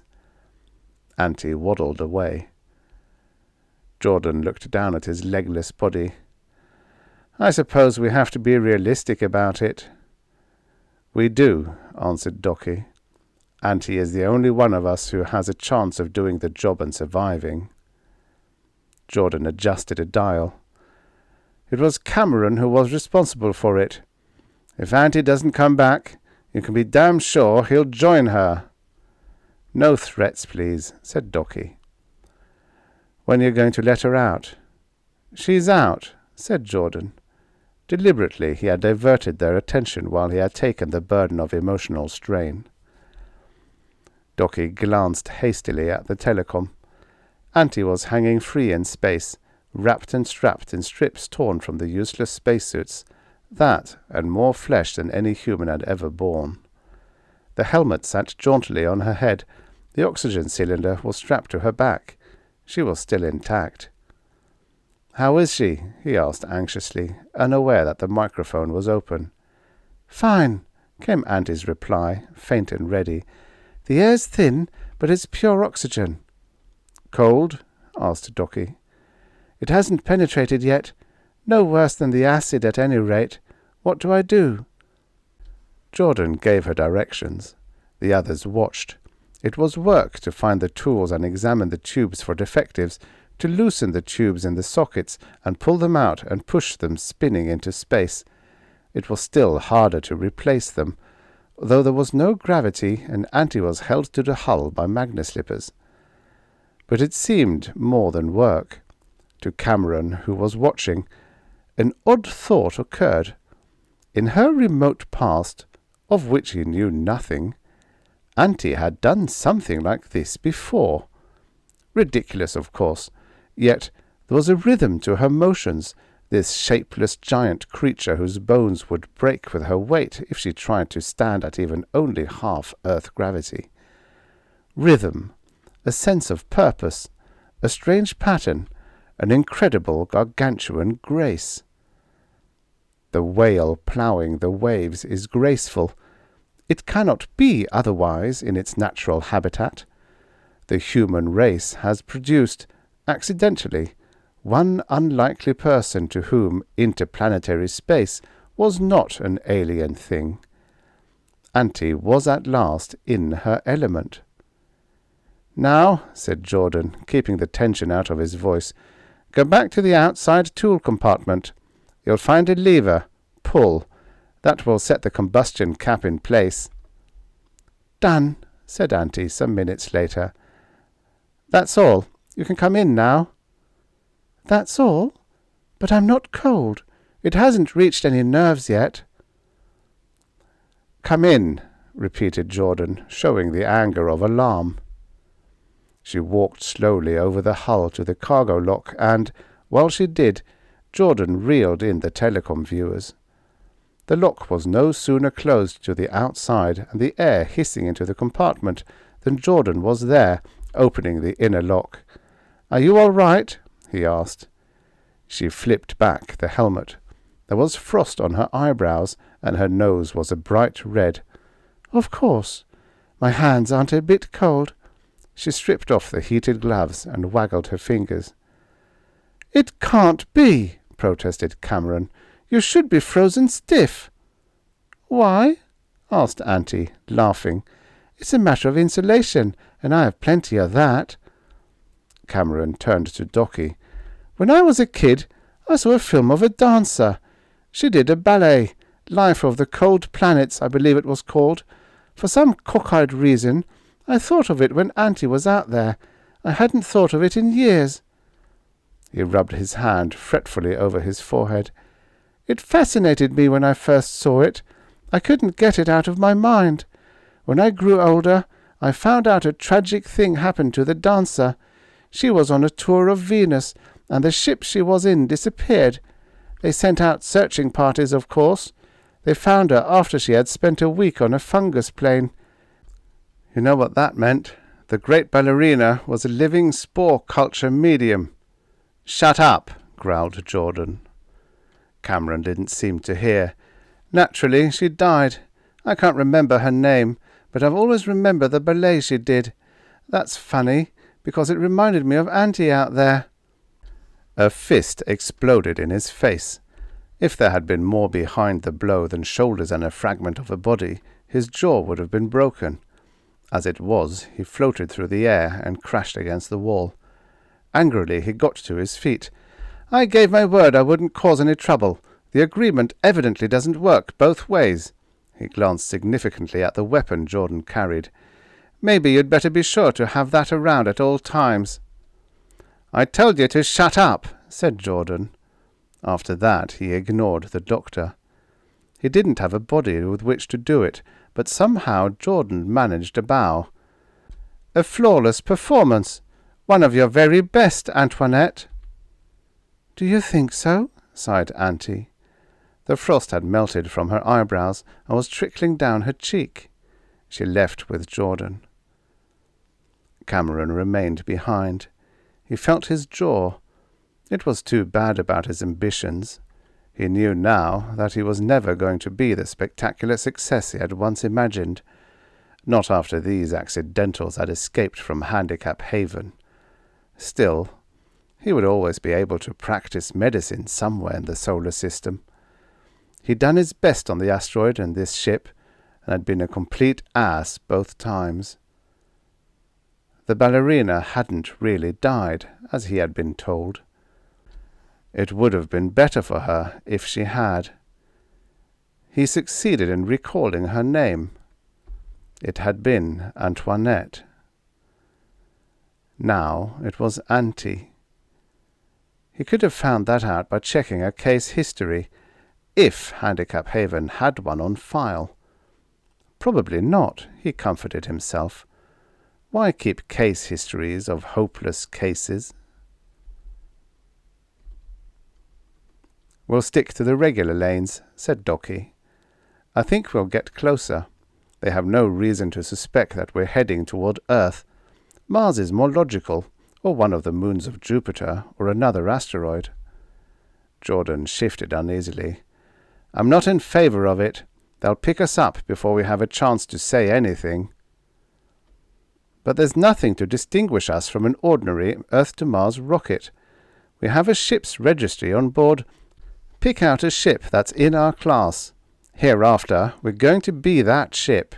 If traffic blips us, and they probably won't unless we try to land, have a recording ready. Something like this. ME-21 9 reporting. Our communication is acting up. We can't hear you, traffic. Don't overdo the static effects, but repeat that with suitable variations, and I don't think they will bother us." Shaking his head dubiously, Jordan swung away toward the repair shops. "You look worried," said Auntie. Docchi turned around. "Yeah." "Won't it work?" "Sure. We'll get close to Earth. They're not looking for us around here. They don't really know why we escaped in the rocket. That's why they can't figure out where we're going." His face was taut, and his eyes were tired. "It's not that. The entire solar police force has been alerted for us." "Which means?" "Look, we planned to bypass the Medi-Council and take our case directly to the solar government. If they want us as much as the radio indicates, it's not likely they'll be very sympathetic. If the solar government doesn't support us all the way, we'll never get another chance." "Well?" said Auntie. She seemed trimmer, more vigorous. "What are we waiting for? Let's take the last step first." He raised his head. "The solar government won't like it." "They won't, but there's nothing they can do about it." "I think there is. Simply shoot us down. When we stole the ship, we automatically stepped into the criminal class." "We knew that in advance." "Is it worth it?" "I think so," said Auntie. "In that event," he said, "I'll need time to get ready." She scrutinized him carefully. "Maybe we can fix you up." "With fake arms and grease paint? No. They'll have to accept us as we are." "A good idea. I hadn't thought of the sympathy angle." "Not sympathy. Reality. I don't want them to approve of us as handsome accidentals and have them change their minds when they discover what we're really like." Auntie looked doubtful, but she kept her objections to herself as she waddled away. Sitting in silence, he watched her go. She, at least, would derive some benefit. Dr. Cameron apparently hadn't noticed that exposure to extreme cold had done more to inhibit her unceasing growth than the acid bath. She'd never be normal again, that was obvious, but some day, if the cold treatment were properly investigated, she might be able to stand gravity. He examined the telecom. They were getting closer. No longer a bright point of light, Earth was a perceptible disk. He could see the outline of oceans, shapes of land. He could imagine people. Jordan came in. "The record is rigged up, though we haven't had to use it, but we have a friend behind us, an official friend." "Has he blipped us?" "Not yet. He keeps hanging on." "Is he overtaking us?" "He would like to." "Don't let him." "With this bag of bolts?" "Shake it apart if you have to," Docchi impatiently said. "How soon can you break into a broadcasting orbit?" "I thought that was our last resort." "Right. And as far as Auntie and I are concerned, this is it. Any argument against?" "None that I can think of," answered Jordan. "With a heavy cruiser behind us, no argument at all." They were all in the control compartment. "I don't want to focus exclusively on me," Docchi was saying. "To a world of perfect normals, I may look strange, but we have to avoid the family portrait effect." "Samples," suggested Auntie. "In a sense, yes. A lot depends on whether they accept those samples." For the first time, Dr. Cameron began to realize what they were up to. "Wait!" he exclaimed. "You've got to listen to me." "We're not going to wait, and we've already done enough listening to you," said Docchi. "Jordan, see that Cameron stays out of the telecom transmitting angle and doesn't interrupt. We've come too far for that." "Sure," Jordan promised harshly. "If he makes a sound, I'll melt the teeth out of his mouth." He held the toaster against his side, out of line with the telecom, but aimed at Cameron's face. Cameron began to shake with urgency, but he kept still. "Ready?" Docchi asked. "Flip the switch and we will be, with everything we got. If they don't read us, it'll be because they don't want to." The rocket slipped out of the approach lanes.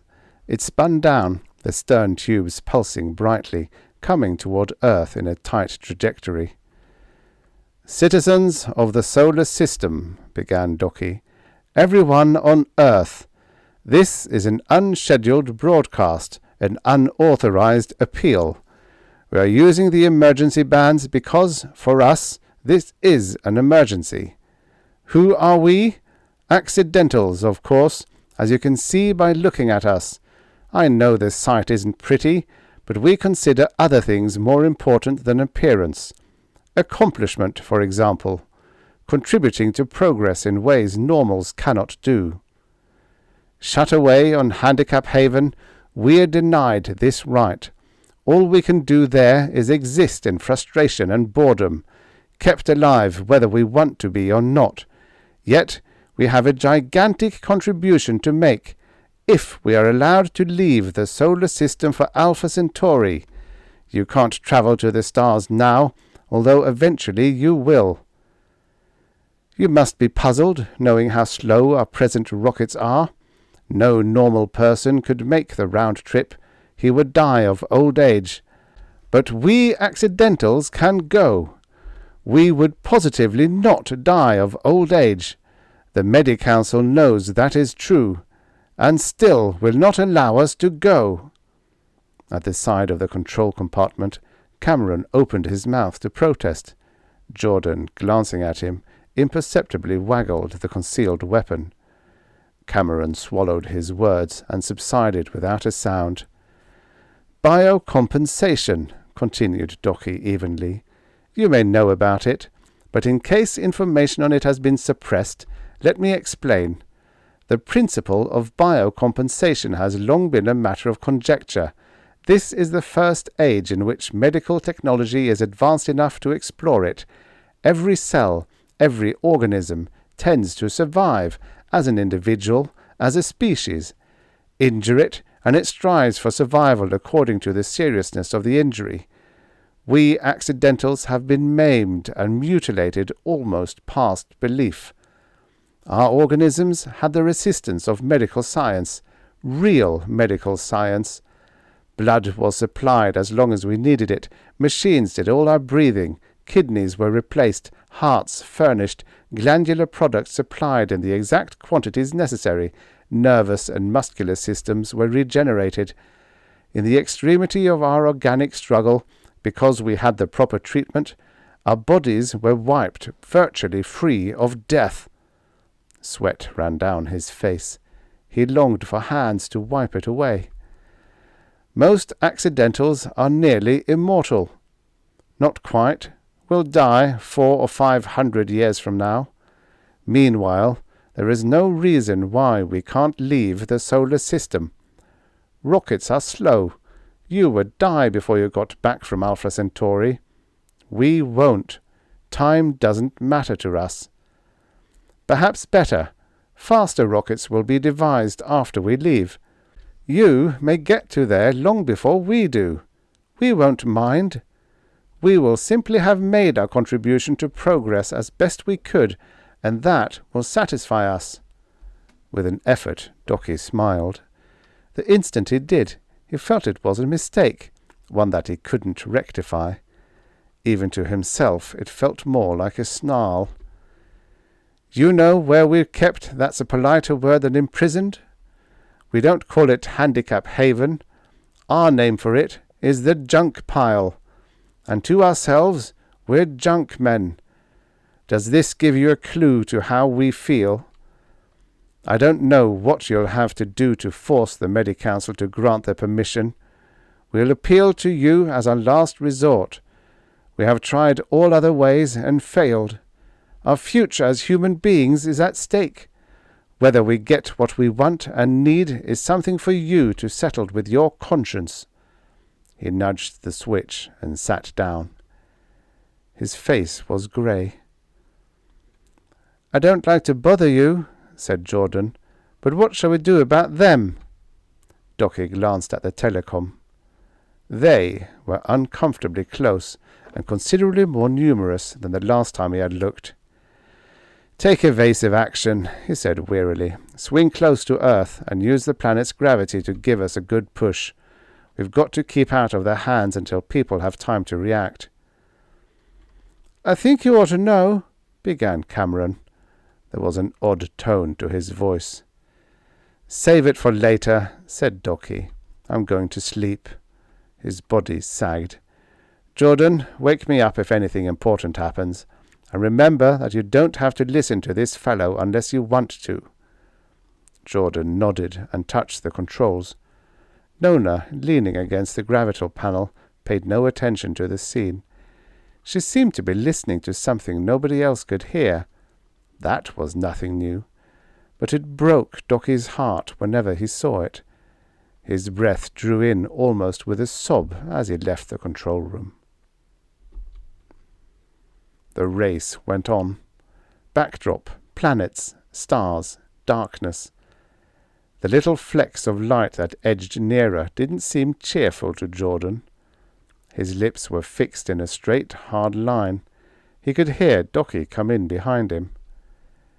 "Nice speech," said Cameron. "Yeah." Docchi glanced at the telecom. The view didn't inspire further comment. "That's the trouble. It was just a speech. It didn't do you any good. My advice is to give up before you get hurt." "It would be." Cameron stood at the threshold. "I may as well tell you," he said reluctantly. "I tried to before the broadcast, as soon as I found out what you were going to do, but you wouldn't listen." He came into the control compartment. Nona was huddled in a seat, motionless, expressionless. Auntie was absent.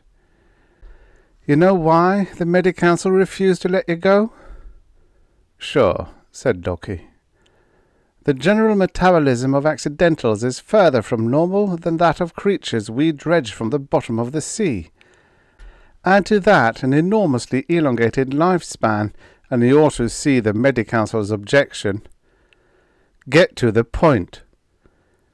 "Look at it this way," Cameron continued almost desperately. "The Centauri group contains quite a few planets. From what we know of cosmology, intelligent life probably exists there to a greater or lesser extent. You will be our representatives to them. What they look like isn't important. It's their concern. But our ambassadors have to meet certain minimum standards. They at least... Damn it, don't you see that they at least have to look like human beings?"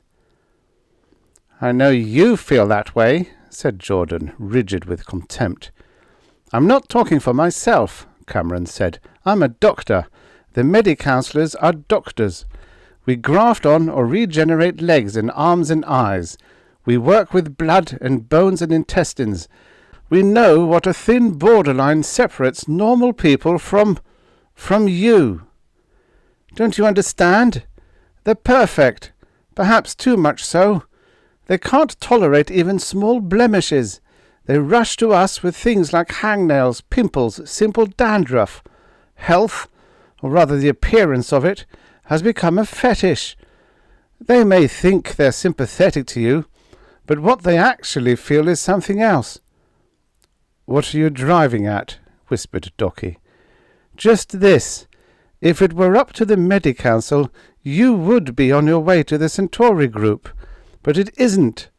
The decision always had to be referred back to the solar system as a whole, and the Medi-Council can't go counter to the mass of public opinion."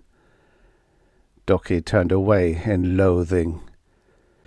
"Don't believe me," said Cameron. "You're not too far from Earth. Pick up the reaction to your broadcast." Worriedly, Jordan looked at Docchi. "We might as well find out," said Docchi. "It's settled now, one way or the other." They searched band after band. The reaction was always the same. Obscure private citizen or prominent one, man or woman. They all told how sorry they were for the accidentals, but... "Turn it off," said Docchi at last. "Now what?" Jordan asked numbly. "You have no choice," said the doctor.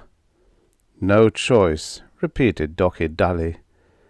"No choice but to give up. We misjudged who our allies were." "We knew you had," said Cameron. "It seemed better to let you go on thinking that way while you were on the asteroid. It gave you something to hope for. It made you feel you weren't alone. The trouble was that you got farther than we thought you would ever be able to." "So we did," Docchi said. His lethargy seemed to lift a little. "And there's no reason to stop now. Jordan, pick up the ships behind us. Tell them we've got Cameron on board. A hostage. Play him up as a hero. Basically, he's not with those who are against us." Auntie came into the control compartment. Cheerfulness faded from her face. "What's the matter?" she asked. "Jordan will explain to you. I've got to think." Docchi closed his eyes. The ship lurched slightly. though the vibration from the rockets did not change. There was no reason for alarm. The flight of a ship was never completely steady. Docchi paid no attention. At last he opened his eyes. "If we were properly fueled and provisioned," he said without much hope, "I would be in favor of the 4 of us heading for Alpha or Proxima, maybe even Sirius. It wouldn't matter where, since we wouldn't intend to come back. But we can't make it with our small fuel reserve. If we can shake the ships behind us, we might be able to hide until we can steal the necessary fuel and food." "What'll we do with Doc?" asked Jordan. "We'd have to raid an unguarded outpost, of course. Probably a small mining asteroid. We can leave him there." "Yeah," said Jordan. "A good idea. If we can run away from a personal escort of bloodhounds. Offhand, that doesn't seem very likely. They didn't come any closer when I told them we had Doc with us, but they didn't drop back." He stopped and raised his eyes to the telecom. He blinked, not believing what he saw. "They're gone!" His voice broke with excitement. Almost instantly Docchi was beside him. "No," he corrected. "They're still following, but they're very far behind." Even as he looked, the pursuing ships visibly lost ground. "What's our relative speed?" asked Jordan. He looked at the dials himself, frowned, tapped them as if the needles had gone crazy. "What did you do to the rockets?" demanded Docchi. "Nothing. There wasn't a thing I could do. We were already running at top speed." "We're above it. Way above it. How?" There was nothing to explain their astonishing velocity. Cameron, Auntie, and Jordan were in the control compartment. Nona still sat huddled up, hands pressed tight against her head. There was no explanation at all, yet power was pouring into the gravital unit, as a long unused, actually useless dial was indicating. "The gravital drive is working," Docchi blankly pointed out. "Nonsense," said Auntie. "I don't feel any weight." "You don't," answered Docchi. "You won't. The gravital unit was originally installed to drive the ship. When that proved unsatisfactory, it was converted. The difference is slight, but important. An undirected general field produces weight effects inside the ship. That's for passenger comfort. A directed field outside the ship will drive it. You can have one or the other, not both." "But I didn't turn on the gravital drive," said Jordan in flat bewilderment. "I couldn't if I wanted to. It's disconnected." "I would agree with you, except for one thing. It's working." Docchi stared at Nona, whose eyes were closed. "Get her attention," he said. It was Jordan who gently touched her shoulder. She opened her eyes. On the instrument board, the needle of a once useless dial rose and fell. "What's the matter with the poor dear?" asked Auntie. "She's shaking." "Let her alone," said Docchi. No one moved. No one said anything at all. Minutes passed while the ancient ship creaked and groaned and ran away from the fastest rockets in the solar system.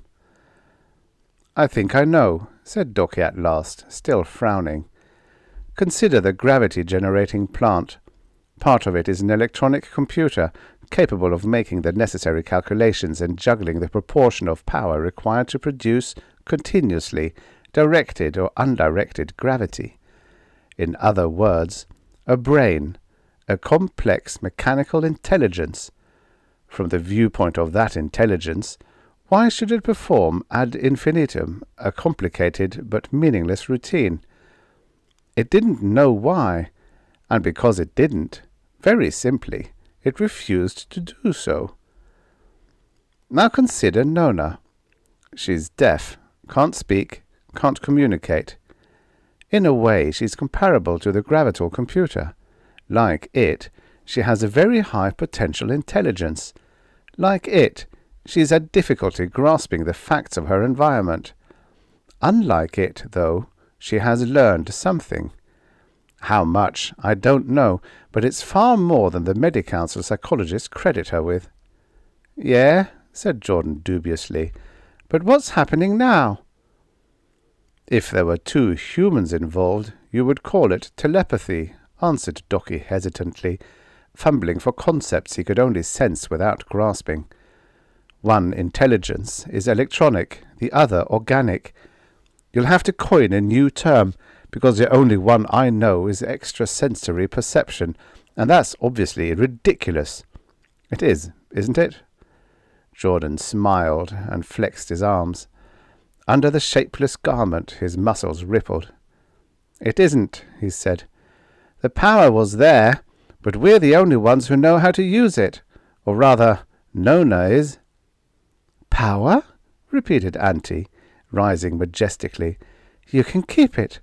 I want just enough to get to Centauri."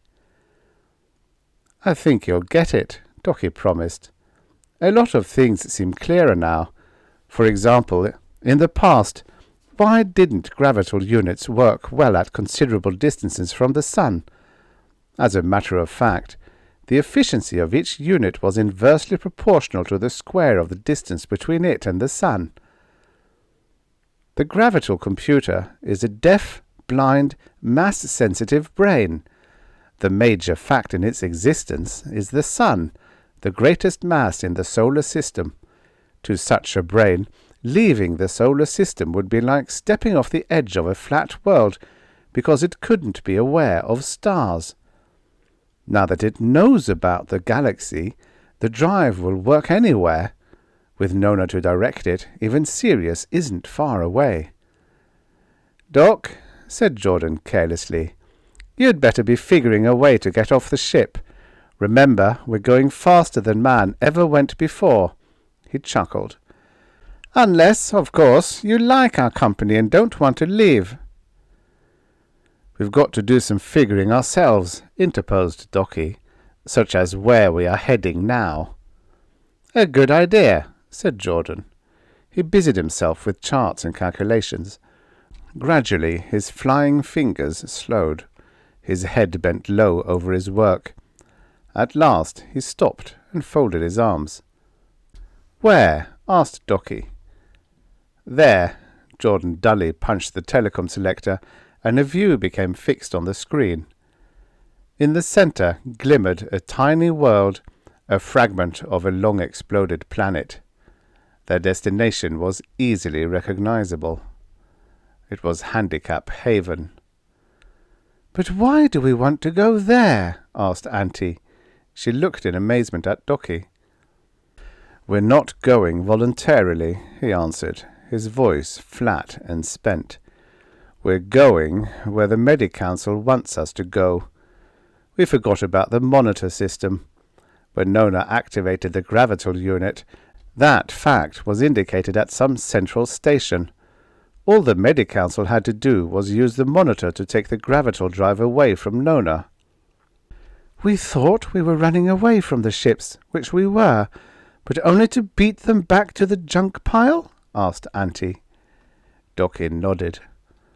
"Well, it's over. We did our best. There's no use crying about it."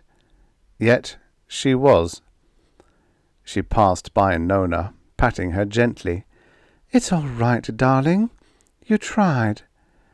Jordan followed her from the compartment. Cameron remained. He came over to Docchi. "Everything isn't lost," he said, somewhat awkwardly. "You're back where you started from, but Nona at least will benefit." "Benefit?" said Docchi. "Someone will. It won't be Nona." "You're wrong. Now that she is an important factor, so is a special experimental machine. Very valuable. I don't think she'll like that classification."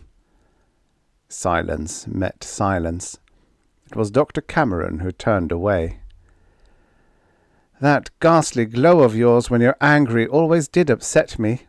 I'll come back when it's dimmer." Docchi glared after him. Cameron was the only normal aware that it was Nona who controlled the gravital unit. All the outside world could realize was that it was in operation, as it had been designed to work, but never had. If Cameron could be disposed of. He shook his head. It wouldn't solve anything. He might fool them for a while. They might think he was responsible. In the end, they'd find out. Nona wasn't capable of that much deception, for she never knew what a test was. He went over to her. Once he had hoped. It didn't matter what he had hoped. She looked up and smiled. She had a right to. No word had ever broken the silence of her mind, but now she was communicating with something, whatever it was that an electronic brain could say. Of course, she didn't understand that the conversation was taking place between two captives, herself and the gravital computer. Abruptly he turned away. He stopped at the telecom panel and methodically kicked it apart. Delicate tubes smashed into powder. The emergency radio he thoroughly demolished. The ship was firmly in the grip of the gravital monitor. There was nothing he could do about that. All that remained was to protect Nona from their prying minds as long as he could. She didn't hear the noise, or didn't care. She sat there, head in her hands, calm and smiling. The outer shell of the rocket dome opened before and closed behind them. Jordan set the controls in neutral and lifted his hands, muttering to himself. They were gliding through the lip of the inner shell. Home. "Cheer up," said Cameron breezily. "You're not really prisoners, you know." Nona seemed content, though Jordan didn't. Docchi said nothing, the light gone from his face. Auntie wasn't with them. She was floating in the tank of acid. The gravity field of the asteroid made that necessary. The ship scraped gently, and they were down. Jordan touched a lever. Passenger and freight locks were open. "Let's go," said Dr. Cameron. "I imagine there's a reception committee for you." There was. The little rocket dome held more ships than normally came in a year. The precise confusion of military discipline was everywhere in evidence.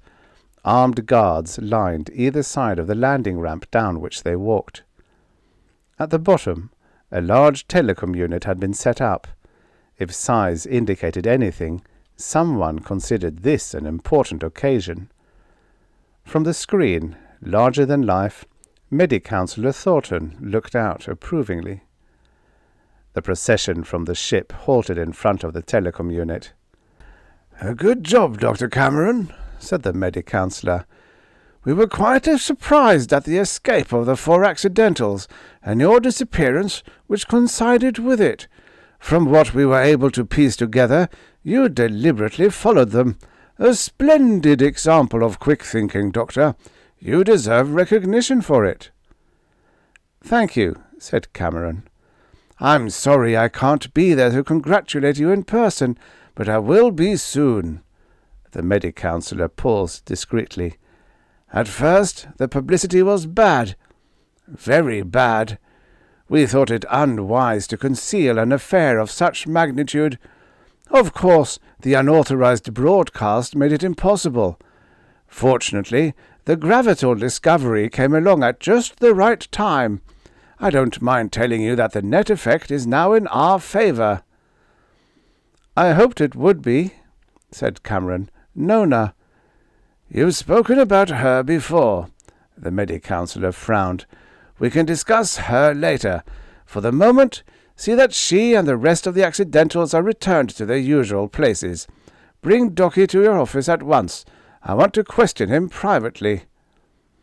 Cameron stared at him in bewilderment. "But I thought—" "No objections, Doctor," snapped Thornton. "Important people are waiting for you. That is all." The telecom darkened. "I think you heard what he said, Dr. Cameron." The officer at his side was very polite. He could afford to be, with a rank of 3 big planets on his tunic. "Very well," Cameron answered. "But as commander for the asteroid, I request that you furnish a guard for the girl." "Commander?" repeated the officer. "That's funny. My orders indicate that I am, until further notice. I haven't got that notice." He looked around at his men and crooked a finger. "Lieutenant, see that the little fellow, Jordan I think his name is, gets a lift back to the main dome, and you can walk the pretty lady to her room, or whatever it is she lives in." He smiled negligently at Cameron. "Anything to oblige another commander." The Medi-Councillor, Thornton, was waiting impatiently on the telecom when they got to Cameron's office. "We will arrive in about 2 hours," he said immediately.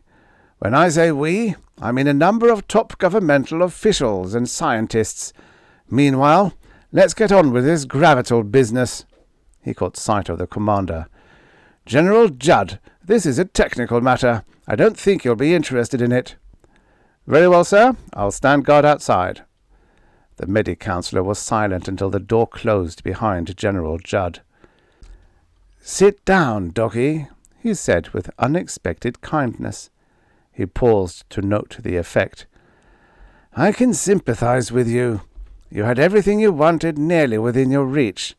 And after that, to return to Handicap Haven.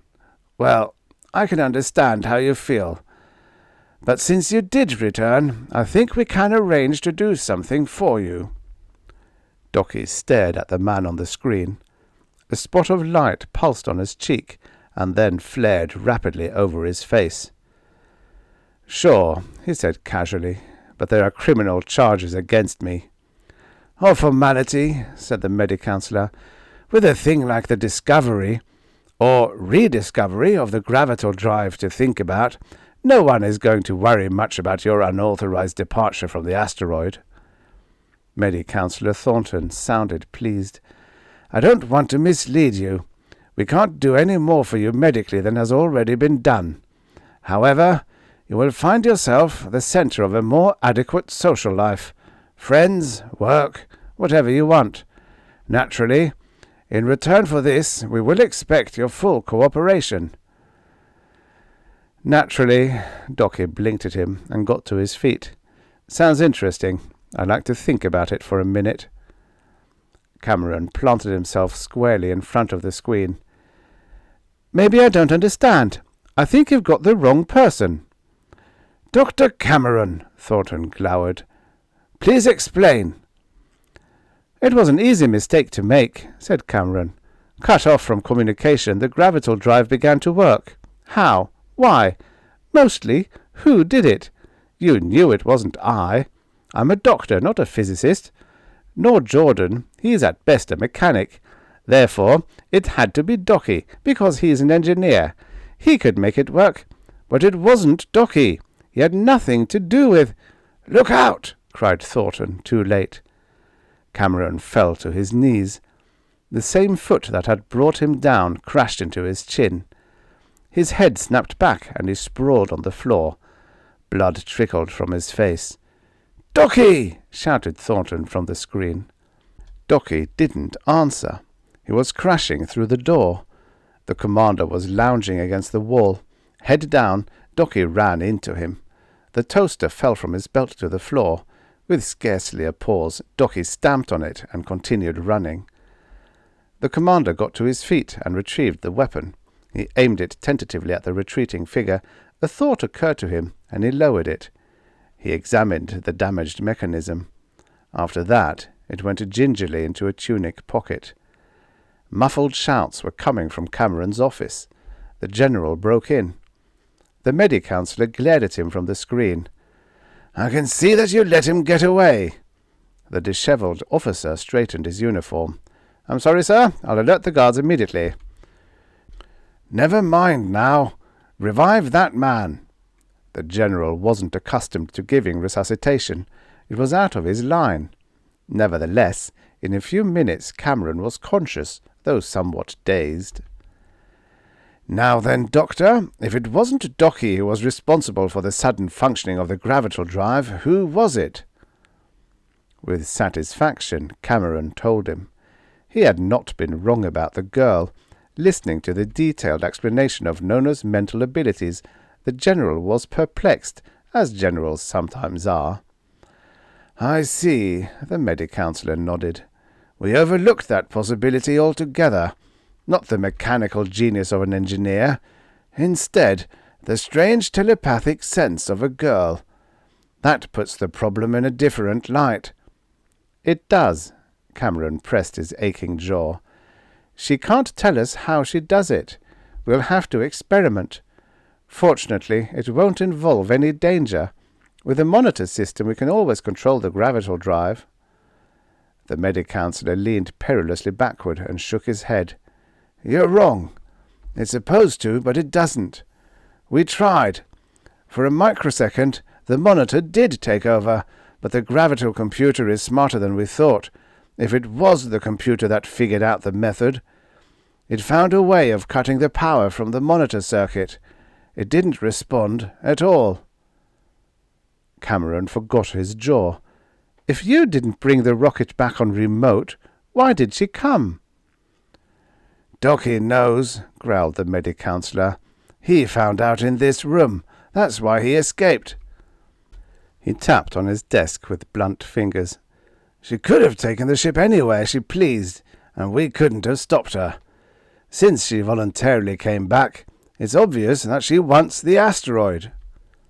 Medi-Counselor Thornton tried to shove his face out of the screen and into the room. "Don't you ever think, General? There isn't any real difference between gravital units except size and power. What she did to the ship, she can do as easily to the asteroid." He thrust out a finger and pointed angrily.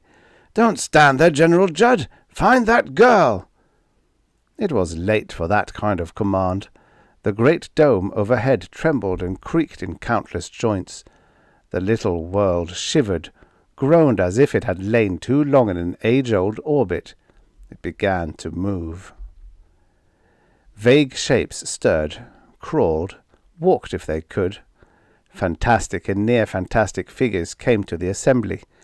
Huge or tiny, on their own legs or borrowed ones, they arrived, with or without arms, faces. The word had spread by voice, by moving lips, by sign languages of every sort. "Remember, it will be hours or perhaps days before we're safe," said Docchi. His voice was growing hoarse. "It was up to us to see that Nona has all the time she needs." "Where is she hiding?" asked someone from the crowd. "I don't know. If I did, I still wouldn't tell you. It's our job to keep them from finding her." "How?" demanded one near the front. "Fight the guards?" "Not directly," said Docchi. "We have no arms in the sense of weapons. Many of us have no arms in any sense. All we can hope to do is obstruct their search. Unless someone has a better idea, this is what I plan. I want all the men, older women, and the younger ones who aren't suitable for reasons I'll explain later. The guards won't be here for another half hour. It will take that long to get them together and give them the orders that the Medi-Council must be working out now. When they do come, get in their way. How you do that, I'll leave to your imagination. Appeal to their sympathy as long as they have any. Put yourself in dangerous situations. They have ethics. At first they'll be inclined to help you. When they do, try to steal their weapons. Avoid physical violence as much as you can. We don't want to force them into retaliation. Make the most of that phase of their behavior. It won't last long." Docchi paused and looked over the crowd. "Each of you will have to decide for himself when to drop that kind of resistance and start an active battle campaign. We have to disrupt the light and scanning and ventilation systems, for instance. They'll be forced to keep them in repair. Perhaps they'll try to guard these strategic points. So much the better for us. There'll be fewer guards to contend with." "What about me?" called a woman from far and back. "What do I do?" "You are in for a rough time," Docchi promised her. "Is Geryon here?" She elbowed her way to his side through the crowd. "Geryon," said Docchi to the accidentals, "is a normal, pretty woman, outwardly. She has, however, no trace of a digestive system. The maximum time she can go without food and fluid injections is 10 hours. That's why she's here." Again, Docchi scanned the group. I need a cosmetech, someone who has her equipment with her. A legless woman propelled herself forward. Docchi conferred with her. She seemed startled, but she complied. Under her deft fingers, Geryon was transformed into Nona. She will be the first Nona they'll find, explained Docchi, because she can get away with the disguise longer. I hope, they'll call off the search for a few hours while they test her. Eventually they are sure to find out. In Geryon's case, fingerprints or x-rays would reveal who she is, but that won't occur to them immediately. Nona is impossible to question, as you know, and Geryon will act exactly as Nona would. As soon as they discover that Geryon isn't Nona, well, they won't bother to be polite, if that's the word for it. The guards will like the idea of finding an attractive girl they can manhandle in the line of duty, especially if they think that it'll help them find Nona. It won't, of course, but it will hold up the search, and that's what we want. They stood still, no one moving. Women looked at each other in silent apprehension. Let's go, said Jordan grimly. Wait, advised Docchi. I have one volunteer, Nona. I need about 50 more. It doesn't matter if you're physically sound or not. We'll raid the lab for plas tissue. If you think you can be made up to look like Nona, come forward. Slowly, singly, and by twos and threes, they came to him. There were few indeed who wouldn't require liberal use of camouflage. The rest followed Jordan out. Mass production of an individual, not perfect in every instance, good enough to pass in most. Docchi watched approvingly, suggesting occasional touches of makeup. She can't speak or hear, he reminded the volunteers. Remember that at all times, no matter what they do. Hide in difficult places. After Geryon is taken, and the search called off and then resumed, let yourselves be found, one at a time. Every guard that has to take you for examination is one less to look for the real Nona. They'll have to find her soon or get off the asteroid. The cosmetechs were busy. None stopped. There was one who looked up. Get off? She asked. Why? The sun is getting smaller. Smaller? Exclaimed the woman. He nodded. Handicap Haven is leaving the solar system. Her fingers flew and moulded the beautiful curve of a jaw where there had been none. Next, plastissue lips were applied. Nona was soon hiding in 100 places, and one more. The orbit of Neptune was far behind, and still the asteroid was accelerating. 2 giant gravital units strained at the core of Handicap Haven. The third clamped an abnormally heavy gravity on the isolated world. Prolonged physical exertion was awkward and doubly exhausting. Hours turned into a day, but the units never faltered. Have you figured it out as precisely as you should? Asked Docchi easily. You share our velocity away from the sun. You'll have to overcome it before you can start going back. The general ignored him. If we could only turn off that damned drive. Engineer Fogel shrugged sickly. You try it, he suggested. I don't want to be around when you do. It sounds easy, just a gravital unit. But remember, there's a good-sized nuclear pile involved. I know we can't, admitted the general, morosely looking at the darkness overhead. On the other hand, we can take off and blow this rock apart from a safe distance. And lose all hope of finding her, taunted Docchi. We're losing her anyway, Cameron commented sourly. It's not as bad as all that, consoled Docchi. Now that you know where the difficulty is, you can always build another computer and furnish it with auxiliary senses, or maybe build into it the facts of elementary astronomy. Cautiously, he shifted his frail body under the heavy gravity. There's another solution, though it may not appeal to you. I can't believe Nona is altogether unique. There must be others like her, so-called born mechanics, maybe, whose understanding of machinery is a form of empathy we've never suspected. Look hard enough, and you may find them, perhaps in the most unlikely or unlovely body. General Judd grunted wearily. If I thought you knew where she is— You can try to find out, Docchi invited, glowing involuntarily.